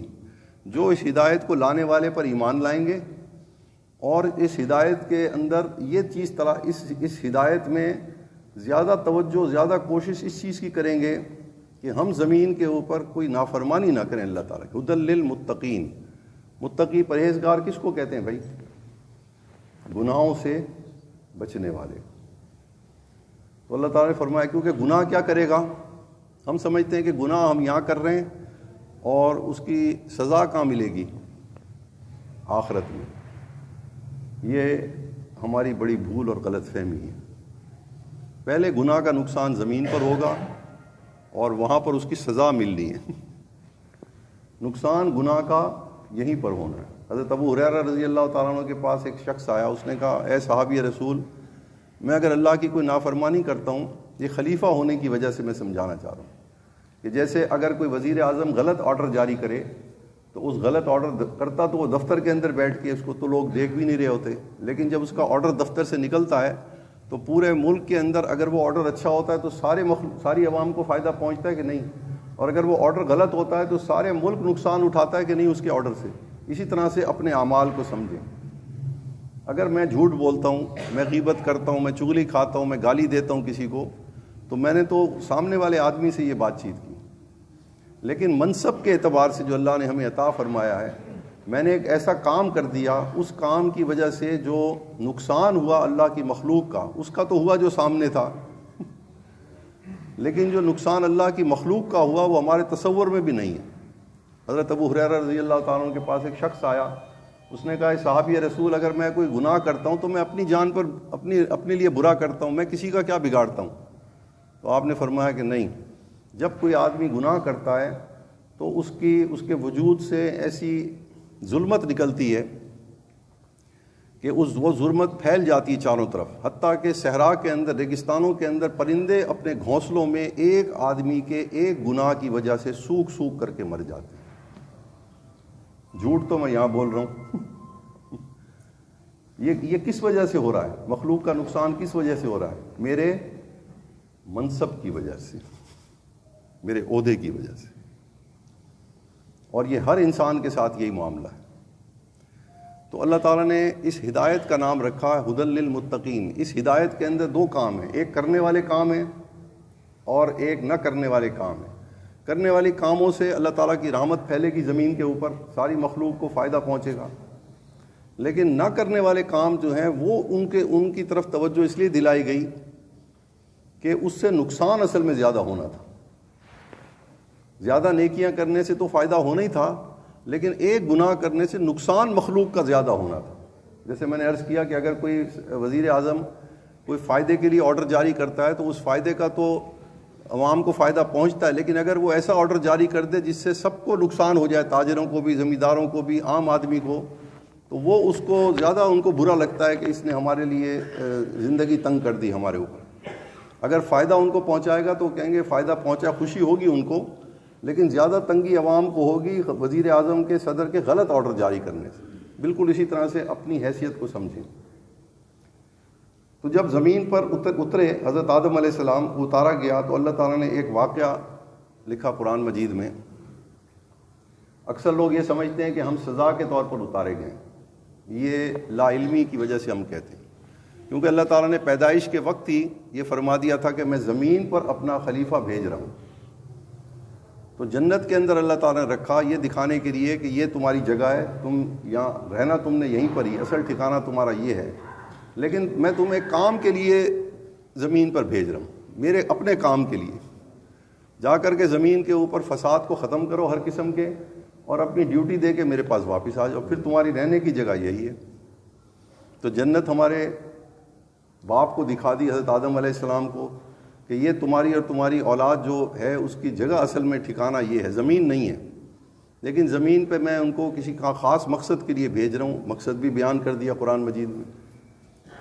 تو اللہ تعالیٰ نے پھر فرمایا زمین کے اوپر بھیجتے وقت ایک کام ہمیں بتایا کہ دیکھو جنت کے اندر دو قسم کی چیزیں ہمارے والد امجد کو اللہ نے دکھائیں. ایک تو جنت کی نعمتیں دکھائیں کہ جا کے بتا دینا اپنی اولاد کو کہ کیسی ٹھکانہ میں نے ان کے لیے بنایا ہے. اور دوسرا جنت کے اندر ماحول بھی دکھایا کہ ان کو یہ بھی کہہ دینا کہ یہاں یہ جنت کے اندر کسی چیز کا خوف اور غم ان کو نہیں ہوگا. ایسا پرسکون ماحول ہے کہ جب تک وہ جنت پہ رہیں گے ان کو کوئی خوف اور غم نہیں ہوگا۔ یہ بھی سبق ماحول بھی دکھا دیا، نعمتیں بھی دکھا دی۔ جب زمین پر اتارا تو زمین پر اتارنے کے بعد اللہ تعالیٰ نے فرمایا کہ زمین پر جانے کے بعد جب کوئی انسان اپنے آپ کو سمجھے گا کہ میں ہوں کون، میں اللہ کا خلیفہ ہوں، اور پھر اس ہدایت کے مطابق اپنی ڈیوٹی ادا کرے گا، تو زمین کے اوپر میں اس کو دنیا کی نعمتیں تو نہیں دوں گا، ضرورت کے درجے میں دوں گا، بس جتنی اس کی ضرورت ہے، کیونکہ اس کی نعمتیں جو اس نے فائدہ اٹھانا ہے، کھانے کی چیزیں، پینے کی چیزیں، رہائش، سواریاں، یہ سب چیزیں میں نے جنت میں اس کے لیے رکھی ہیں، دنیا میں بھی رکھی ہیں مگر صرف تھوڑے دن کے لیے استعمال کے لیے رکھی ہیں۔ یہ تو میں اس کو دوں یا نہ دوں یہ میری مرضی، لیکن ایک نعمت اس کو دوں گا اگر وہ اپنی ڈیوٹی پوری کرتا رہے گا۔ وہ نعمت کیا ہے کہ میں اس کو دنیا کے اندر جنت کا ماحول عطا کروں گا۔ یہ اللہ تعالیٰ نے قرآن میں وعدہ کر کے زمین کے اوپر بھیجا ہمیں، فرمایا فمن تبیا قل نہبطوا منہا جمیعا، تم سب زمین پر اتر جاؤ، میری طرف سے ہدایات آئیں گی کہ تمہاری حیثیت کیا ہے، کون سی تعلیم چاہیے خلیفہ صاحب کو، کون سی تربیت اس کی ہونی ہے، کس طریقے سے وہ اپنی ڈیوٹی انجام دے گا، اس کو تربیت کہتے ہیں۔ تو اتر جاؤ، اگر تم نے اس کی ہدایت کے مطابق کام کرتے رہے تو زمین کے اوپر رہتے ہوئے فمن تبع ہدایا فلا خوف علیہم ولا هم یحزنون، جنت کا ماحول میں تمہیں دنیا کے اندر ہی دے دوں گا۔ تم ماحول کے اعتبار سے دنیا میں چاہے تمہارے پاس پہننے کو ایک ہی جوڑا ہو، لیکن تم اتنے خوش ہو گئے کہ تمہیں پرواہ نہیں ہوگی کہ دوسرا جوڑا چاہیے بھی کہ نہیں چاہیے، اتنا تمہیں خوشی ہو جائے گی ہدایت کے اوپر چلنے سے۔ اس کی میں آپ کو مثال دیتا ہوں۔ اگر کسی آدمی کو بیچارہ سڑک کے اوپر ایک وقت کی روٹی بھی اس کو نہ ملتی ہو اور بڑی مشکل سے کپڑے بھی اس کے پاس ایک آدھ جوڑا ہو، اچانک ایک گاڑی آ کے اس کے پاس رکے، ڈالا، اس سے بولے آئیے جناب گاڑی میں بیٹھ جائیں، وہ گاڑی اس کو ہوائی اڈے لے جائے، ہوائی اڈے پہ ایک جہاز اس کے لیے تیار کھڑا ہو، اس جہاز کے اندر بٹھا کے اس کو سیدھا امریکہ لے جائیں، اور امریکہ کے صدارتی محل میں اس کو لے جا کے اس سے کہا جائے یہ آپ کی عہدہ ہے، اس کو سنبھالیے۔ وہ وہاں پہ کھانا پینا تنخواہ پوچھے گا؟ کیوں بھی؟ وہ کہے گا مجھے آپ نے صدر تو بنا دیا امریکہ کا، تنخواہ کتنی دو گے؟ سوال کرے گا؟ پوچھے گا کیا کیا پکتا ہے وزیر امریکہ کے صدر کے لیے کچن میں؟ پوچھے گا، سوال کرے گا؟ اس کو تو وہ چیز مل گئی جو ساری زندگی وہ سوچتا ہی رہے تو اس کو سمجھ میں نہ آئے کہ مجھے کیا چیز مل گئی، ہمیں وہ چیز ملی ہے۔ اس لیے اللہ نے فرمایا ہدایت کے اوپر چلو گے تو ہدایت پر چلنے سے زمین کے اوپر یہ میری ذمہ داری ہے کہ تمہیں زمین کے اوپر کسی چیز کا کوئی خوف اور غم نہیں ہوگا، یہ میری ذمہ داری ہے۔ دشمن کھڑا ہوا ہوگا سامنے مارنے کے لیے، کیونکہ سب سے زیادہ خوف، میں آپ کو سمجھاتا ہوں، سب سے زیادہ خوف انسان کو دنیا میں کس چیز کا ہوتا ہے؟ موت کا ہوتا ہے، یا اس سے زیادہ بھی کوئی خوفناک چیز ہے؟ اور جس کو موت زیادہ محبوب ہو زندگی سے، اس کے لیے پھر کوئی خوف اس سے کم درجے کا خوف ہو سکتا ہے اس کو؟ سوچیے۔ تو اللہ نے فرمایا کہ تم زمین پر اتر جاؤ، میری ہدایت کے مطابق عمل کرو گے تو باقی ساری ذمہ داری میری ہے خوف اور غم کو دور کرنا۔ لیکن وہاں ایک واقعہ پیش آیا، سورہ والناس کو سمجھنے کے لیے وہ واقعہ بڑا اہم ہے۔ واقعہ یہ تھا کہ شیطان پہلے نکالا گیا تھا درگاہ سے، اللہ تعالیٰ کی بارگاہ سے، کیونکہ سجدہ نہیں کیا تھا اس نے حضرت آدم علیہ السلام کو بہکانا شروع کیا ایک حکم کے اوپر۔ ایک حکم تھا کہ اللہ تعالیٰ نے فرمایا تھا کہ یہ درخت نہیں کھانا، تو لیکن اس نے ایسے الفاظ چنے، اس طریقے سے وہ بولے، وہ الفاظ بھی اللہ تعالیٰ نے قرآن مجید میں اس کے نقل کیے ہیں، شیطان نے کس طریقے سے حضرت آدم علیہ السلام کی توجہ ہٹائی اللہ کے حکم سے۔ ایک طرف حکم تھا، ایک طرف اس کی چکنی چپڑی باتیں تھیں شیطان کی۔ تو اللہ تعالیٰ نے فرمایا دیکھو تمہارے اندر ایک نقص بھی ہے کہ تم بعض دفعہ یہ شیطان جو تمہارا دشمن ہے، یہ اس کی حرکتیں تم نے دیکھ لی، تمہارے والد کے ساتھ اس نے کیا تھا، اب یہ بھی زمین پر اتر رہا ہے اور تم نے بھی اترنا ہے زمین پر، تو یہ ایسی باتیں کرے گا جیسے اس نے تمہارے والد کو بہکایا تھا، ایسی یہ آخری انسان تک اس کی یہی کوشش ہوگی کہ اس کو بھی بہکائے۔ تو فرمایا کہ دیکھو اس سے خبردار رہنا، کیونکہ اسی نے تمہارے والد کو ذریعہ بنا تھا اللہ کے ایک حکم سے توجہ ہٹانے کا، ایک حکم سے۔ تو اس لیے اللہ نے فرمایا کہ دیکھو زمین پر اتر جاؤ، اور یہ زمین پر جانے کے بعد اس کا خیال رکھنا، کیونکہ سب سے بڑا دشمن تمہارا یہی ہوگا۔ پھر یہ دشمن شیطان تو نظر نہیں آتا، لیکن اللہ نے فرمایا کہ یہ شیطان پھر اپنے چیلے بھی اکٹھے کرے گا دنیا میں انسانوں کی شکل میں، وہ بھی اس کے کہنے میں آ جائیں گے۔ تو تمہارے دو دشمن ہوں گے زمین کے اوپر، ایک وہ انسان جو شیطان کے کہنے میں اس کے طریق پر عمل کرے گا بغیر سوچے سمجھے، اور ایک خود شیطان ہوگا جو نظر نہیں آئے گا۔ ایک دشمن نظر آئے گا، ایک دشمن نظر نہیں آئے گا۔ ان سے بچتے رہنا، کیونکہ اگر تم نے ان کی بات مان لی تو تم ایسا کام کر بیٹھو گے جس کو گناہ کہتے ہیں، نافرمانی کہتے ہیں، اور تم پھر زمین کے اوپر اپنا مقصد جس کے لیے بھیجا گیا تھا تم بڑے خسارے میں ہو جاؤ گے، نقصان اٹھاؤ گے۔ کیونکہ جب تم نافرمانی کرو گے تو ایک نافرمانی کرنے سے یہ حال ہوا حضرت آدم علیہ السلام کا، تو تم اگر نافرمانی کرو گے تو پھر تمہارا حال بھی اگر تم نے نہ پہچانا اس کے شیطان کو، تو تمہارے ساتھ بھی دنیا کے اندر وہی ہوگا کہ یہ تمہیں تقویٰ سے ہٹائے گا، یعنی یہ گناہوں کی طرف تمہیں متوجہ کرے گا۔ اور اللہ تعالیٰ نے ایک لفظ استعمال کیا، قل اعوذ برب الناس ملک الناس الہ الناس من شر الوسواس الخناس۔ خناس کہتے ہیں ایسے آدمی کو جس کی باتیں تو صحیح ہوں لیکن اس کا نتیجہ غلط ہو۔ باتیں وہ صحیح کرے لیکن اگر کوئی آدمی اس کی بات مان لے تو وہ نقصان اٹھائے، اس کو خناس کہتے ہیں۔ تو فرمایا کہ خناس سے بچتے رہنا۔ وہ خناس آدمیوں میں سے بھی ہوگا اور جنوں میں سے بھی ہوگا، شیاطین میں سے بھی ہوگا۔ شیطان تو نظر آتا نہیں، شیطان کا واردات کا طریقہ کار ہے کہ وہ خیال ڈالتا ہے۔ ہم جو کام بھی کرتے ہیں پہلے اس کام کا خیال ہمارے ذہن میں آتا ہے، یہ بغیر سوچے سمجھے کرتے ہیں ہم، پہلے خیال آتا ہے، چاہے وہ نیکی کا ہو یا برائی کا ہو، پہلے خیال آتا ہے۔ پھر اگر ہم اس خیال کی توجہ نہ کریں، خیال کے اوپر غور نہ کریں کہ خیال پہ کام کرنا چاہیے کہ نہیں کرنا چاہیے، اور بغیر سوچے سمجھے جو بھی خیال آئے اس پر عمل کرنا شروع کر دیں، تو پھر نقصان اٹھانے کے امکانات بہت بڑھ جاتے ہیں۔ تو اللہ تعالیٰ نے فرمایا کہ دیکھو خیال کی حفاظت کرنا، کیونکہ یہ شیطان کے انسان کی شکل میں جس کو اپنا مرید بنا لیا ہے، وہ بھی بعض دفعہ تمہیں ایسی بات کرے گا تمہارے سامنے آ کر کے، ہو سکتا ہے وہ تمہارا والد ہو، تمہاری والدہ ہو، تمہارا بھائی ہو، تمہاری بیوی ہو، تمہارے بچے ہوں، عام مسلمان ہو، اس کی باتوں سے بچتے رہنا۔ ہر آدمی کی بات سننے کے بعد ایسے نہیں اس پر عمل کرنا شروع کر دینا۔ اس کی میں آپ کو مثال دیتا ہوں، اگر تم نے شروع کر دی یہ بات ہر ایک کے کہنے میں، تو پھر تمہارا نقصان، تم یقیناً کوئی نہ کوئی نافرمانی کر بیٹھو گے۔ جیسے اس نے چکنی چپڑی باتیں کر کے حضرت آدم علیہ السلام کو دھوکے میں ڈالا اور توجہ ہٹائی حکم سے، تو اس وقت آپ نے غور نہیں کیا کہ یہ جو بار بار مجھے قسمیں دلوا رہا ہے کہ اللہ تعالیٰ نے آپ کو اس لیے روکا ہے کہ اگر آپ یہ درخت نہیں کھائیں گے تو آپ ہمیشہ ہمیشہ جنت میں نہیں رہیں گے۔ تو آپ نے تو جنت کا ماحول دیکھا تھا اور آپ یہ بھول گئے کہ مجھے تو زمین کے لیے اللہ نے پیدا کیا تھا۔ توجہ ہٹا دی شیطان نے خیال ڈال کے۔ فرمایا زمین پر بھی یہ تمہارے ساتھ رہے گا، یہ دو دشمن۔ غیبت یہ سچی بات ہوتی ہے یا جھوٹی ہوتی ہے؟ جھوٹا جملہ ہوتا ہے۔ کیوں بھائی؟ کسی آدمی کے اندر اگر کوئی برائی ہو اور دوسرا آدمی اس کی وہ برائی آپ کے سامنے پیش کرے، آپ کو تو پتہ نہ ہو، تو وہ سچی بات کر رہا ہے یا غلط کر رہا ہے؟ لیکن وہ کسی کی برائی آپ کے سامنے کیوں بیان کر رہا ہے؟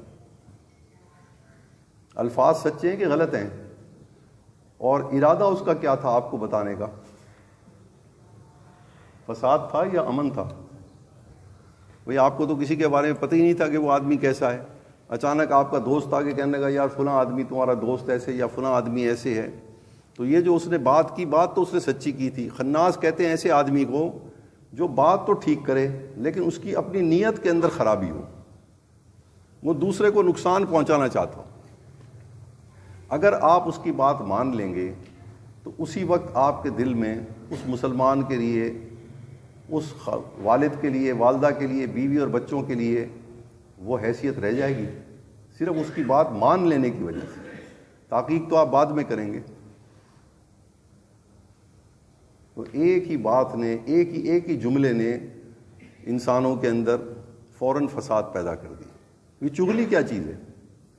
یہ جھوٹ ہوتا ہے یا سچ ہوتا ہے؟ سچی بات. میں نے کسی کے بارے میں بات کی، تو یہ جو میں نے کسی کے بارے میں بات کی، یہ بھی میں غلط بات کر رہا ہوں اس کو، کیونکہ میں اس کے دل میں دوسرے آدمی کے لیے پہلے ہی برائی ڈال رہا ہوں. اور اگر اس نے میری بات سن کے اس کو کہا فلاں آدمی تمہارے بارے میں یہ کہہ رہا تھا، اس نے سچ کہا یا جھوٹ کہا؟ جو رپورٹ دی اس نے سچ رپورٹ دی یا جھوٹ دی؟ لیکن اس کی نیت خراب تھی اطلاع دینے کی، کیونکہ وہ کہہ رہا تھا کہ ان دو کے درمیان آپس میں تعلقات خراب ہو جائیں. یہ تو وہ چیزیں ہیں جو ظاہراً ہیں. اس سے بڑھ کر دوسری جو چیز ہوتی ہے وہ آتی ہے کسی کے رویے کو دیکھ کر کے، کسی کے حرکت کو دیکھ کر کے خیال آنا. یہ اس سے بھی زیادہ خطرناک ہے، کیونکہ قرآن مجید نے کہا ان بعض الظن اثم. سورہ حجرات کے اندر اللہ نے فرمایا دیکھو تمہارے سامنے تمہارے والد کوئی حرکت کریں گے، تمہاری والدہ کوئی تم سے جملہ کہے گی گھر میں، تمہاری بیوی تم سے کوئی بات کرے گی، تمہارے بیٹے تم سے کوئی بات کریں گے، تمہارے دوست تم سے کوئی بات کریں گے. تو ہر بات کے دو مطلب ہوتے ہیں، ہر جملے کے جو آپ سنتے ہیں.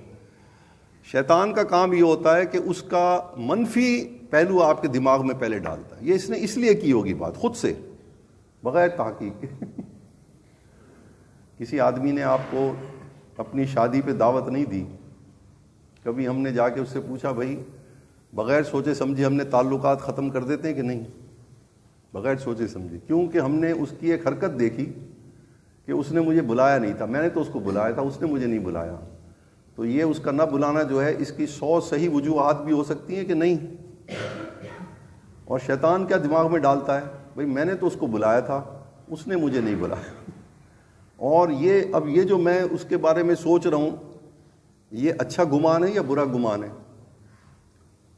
تو قرآن مجید نے کہا کہ دیکھو یہ جو خیالات تمہارے آتے ہیں نا، یہ بعض خیالات ایسے ہیں جو تمہیں گناہ کی طرف لے کے جاتے ہیں. اس وقت ایک عام لفظ استعمال ہو رہا ہے معاشرے کے اندر، ہر گھر کے اندر ایک رشتہ دوسرے سے دور ہوا ہوا ہے ذہنی طور پر. وہ اسی سورہ والناس کو نہ سمجھنے کی وجہ سے. خاوند بیوی کے درمیان شکوک، ماں باپ اولاد کے درمیان شکوک و شبہات، بھائیوں کے اندر لڑائی، اسی وجہ سے. اس کو نیگیٹیوٹی کہتے ہیں، عام زبان میں کہتے ہیں. آج کل منفی اثرات بہت پھیل رہے ہیں. تو ہم نے اللہ تعالیٰ کے کلام سے کبھی کوئی مدد لی نہیں. حضرت حسن بصری رضی اللہ تعالیٰ عنہ یہ تو میں بات کر رہا ہوں وہ واقعات جن کے اندر کوئی غلطی ہے ہی نہیں. جیسے ایک آدمی نے آپ کو دعوت پہ نہیں بلایا، اس نے کوئی گناہ کیا؟ بھائی نہ بلانا تو کوئی گناہ نہیں تھا. آپ نے اگر بلا لیا، اس نے اگر نہیں بلایا تو یہ گناہ کی بات تھی؟ گناہ تو نہیں تھا. پوچھنا چاہیے تھا نا، بغیر سوچے سمجھے خود سے کسی کے حرکت کے اوپر، کسی کے جملے کے اوپر خود سے. جیسے عام طور پر آپ کسی سے مذاق کریں تو وہ آگے کہتا ہے تانا دے رہے ہو مجھے، ایسا ہوتا ہے کہ نہیں؟ اب ہم نے خود سے کیسے سوچ لیا کہ وہ میری بے عزتی کر رہا ہے؟ یہ گمان مجھے اس کے جملے سے، مجھے اگر ایک پہلو تھا مذاق کا اور ایک دوسرا پہلو کیا تھا؟ طنز کا. تو شیطان ہمیشہ اس کی اچھی بات کو، اس نے آپ سے مذاق کیا اپنی دوستی کی وجہ سے، آپ نے اس کے جملے کو، شیطان نے کہا دیکھا یہ تمہارے اوپر طنز کر رہا ہے. تو یہ خیالات جو ہیں یہ دوریاں پیدا کرتے ہیں پہلے دو انسانوں کے درمیان. حضرت حسن بصری رضی اللہ تعالیٰ عنہ جا رہے تھے گاؤں، شہر سے باہر.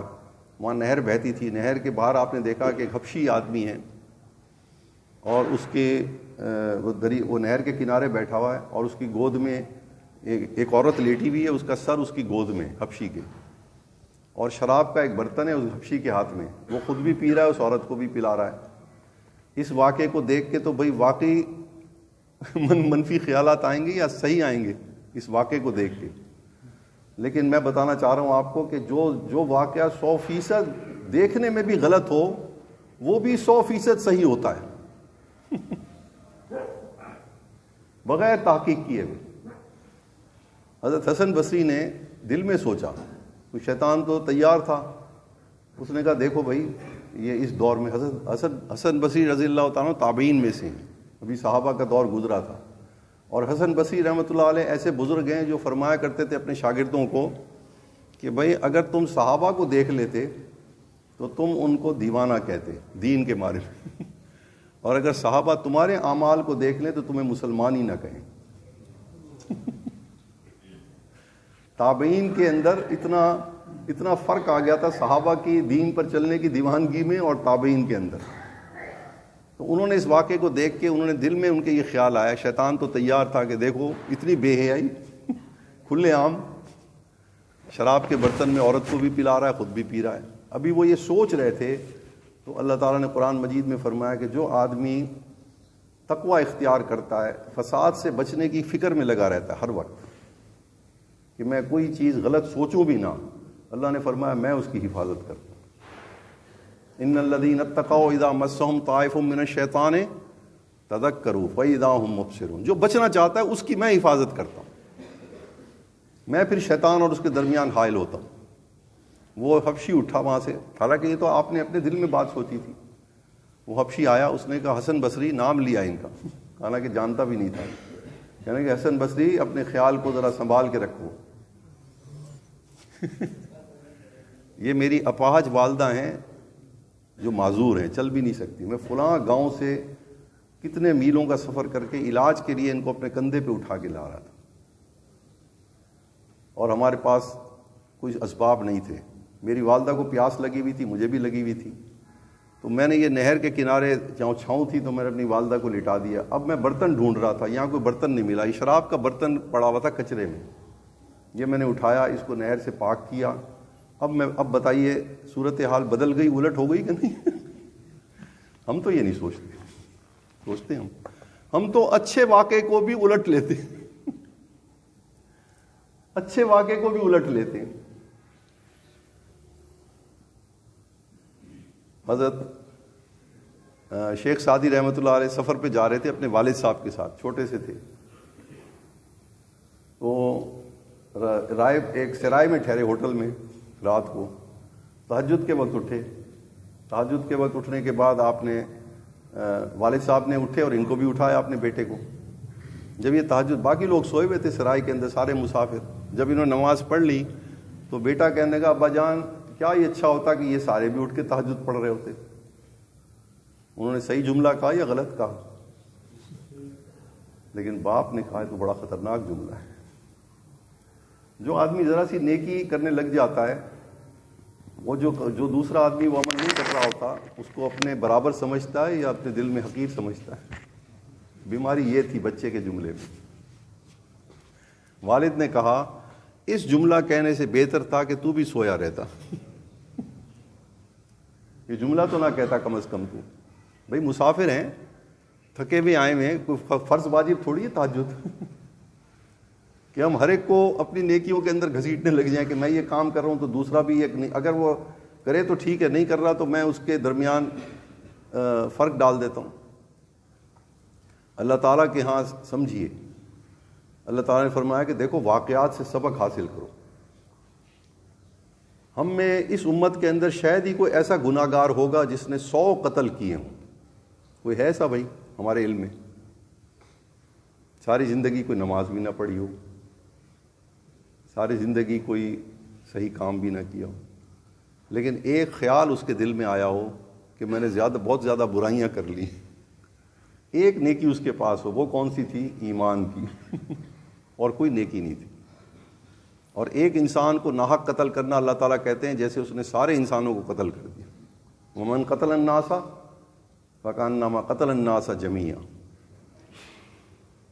تو اس کا حال کیا بتایا اللہ تعالیٰ نے ہمیں حضور صلی اللہ علیہ وسلم کے ذریعے، جب اس کو صرف یہ خیال آیا کہ میں بہت زیادہ نقصان پہنچا سکتا ہوں انسانیت کا، اور اس نے ابھی توبہ کا ارادہ کیا، اس کی بخشش کا اعلان حضور صلی اللہ علیہ وسلم کی زبان مبارک سے ہوا کہ نہیں؟ حدیث کی کتابوں میں پڑھتے ہیں طلباء کہ نہیں؟ ہم میں کوئی اتنا گناہ گار ہے جو ہر ایک کے بارے میں ہم ہر وقت لابا پک رہا ہے دوسرے کے خلاف؟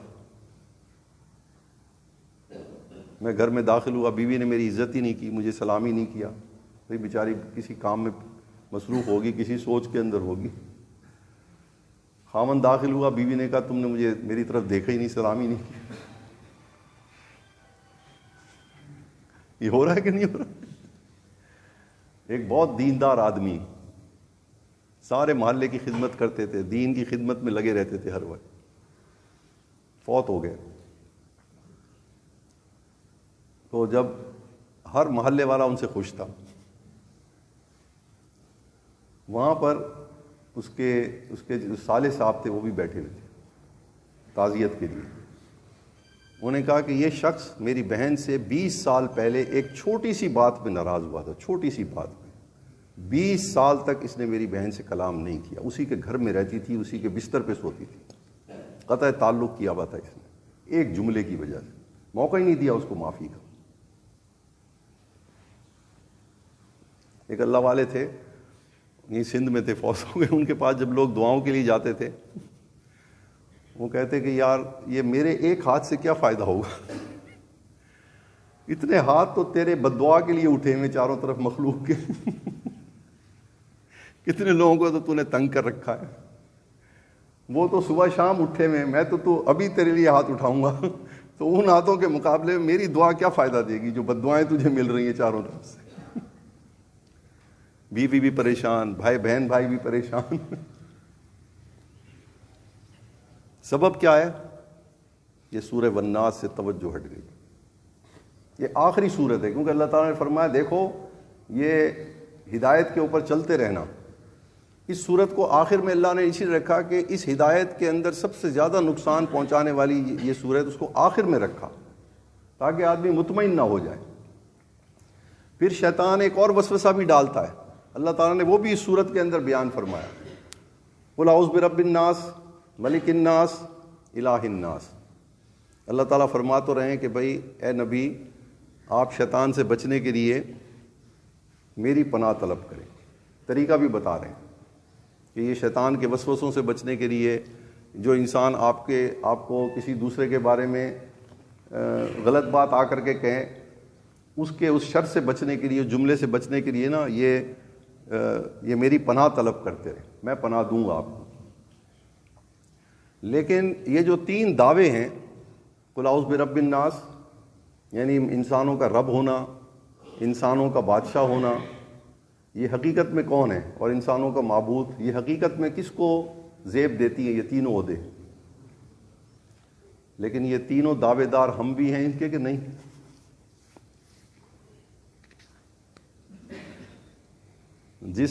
جو لوگ جن کی ہم پرورش کر رہے ہیں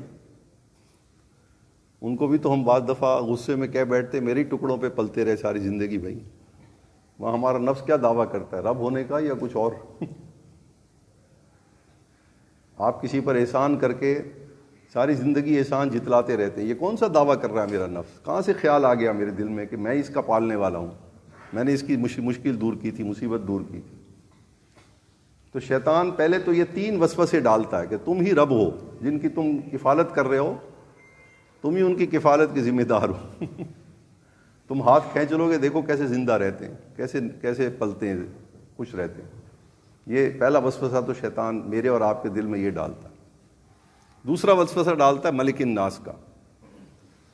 ہر آدمی جس کو تھوڑی بہت یہاں پر حیثیت ہے، اختیار دیا گیا ہے، وہ کیا سمجھتا ہے اپنے آپ کو؟ اپنے ماتحتوں کے اوپر کیا سمجھتا ہے وہ؟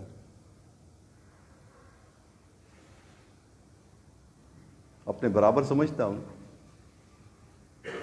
اندر سے وہ کہہ رہا ہوتا ہے میں ان کا بڑا ہوں، بھائی کھینچ کے رکھوں گا، میرا مجالے کچھ کر کے دیکھیں۔ سب سے بڑا وسوسہ تو شیطان یہ ڈالتا ہے کہ بار بار مجھے احساس دلاتا ہے کہ جن کی تو پرورش کر رہا ہے تو ان کا رب بھی ہے، تو ہی کر رہا ہے۔ دوسرا وسوسہ شیطان یہ ڈالتا ہے کہ تو صاحب اختیار ہے، با اختیار ہے، جو تیرے ماتحت لوگ ہیں ان کی کیسے جرت ہے کہ تیرے سامنے بول سکے؟ اور ان کا رویہ یہ بتا رہا ہوتا ہے ہمیں کہ نہیں، گھر میں بھی ہم دیکھ لیتے ہیں یہ چیزیں۔ اور تیسرا دعویٰ تو غریب آدمی بھی کرتا ہے، الہ الناس کا۔ اپنے آپ کو معبود تو غریب سے غریب آدمی بھی سمجھتا ہے، کہ میں بھی پروردگار، میں بھی معبود ہوں۔ وہ کیسے؟ اذان ہوئی، ایک مسلمان نے اذان سنی، نماز نہیں پڑھی، اس نے اپنے عمل سے دوسرے مسلمانوں کو کیا پیغام دیا کہ اس وقت اللہ تعالیٰ معبود ہیں یا میں معبود ہوں؟ میرا حکم چل رہا ہے اس وقت یا اللہ کا چل رہا ہے؟ کیوں بھائی؟ اس نے اپنے عمل سے لوگوں کو کیا میسج دیا؟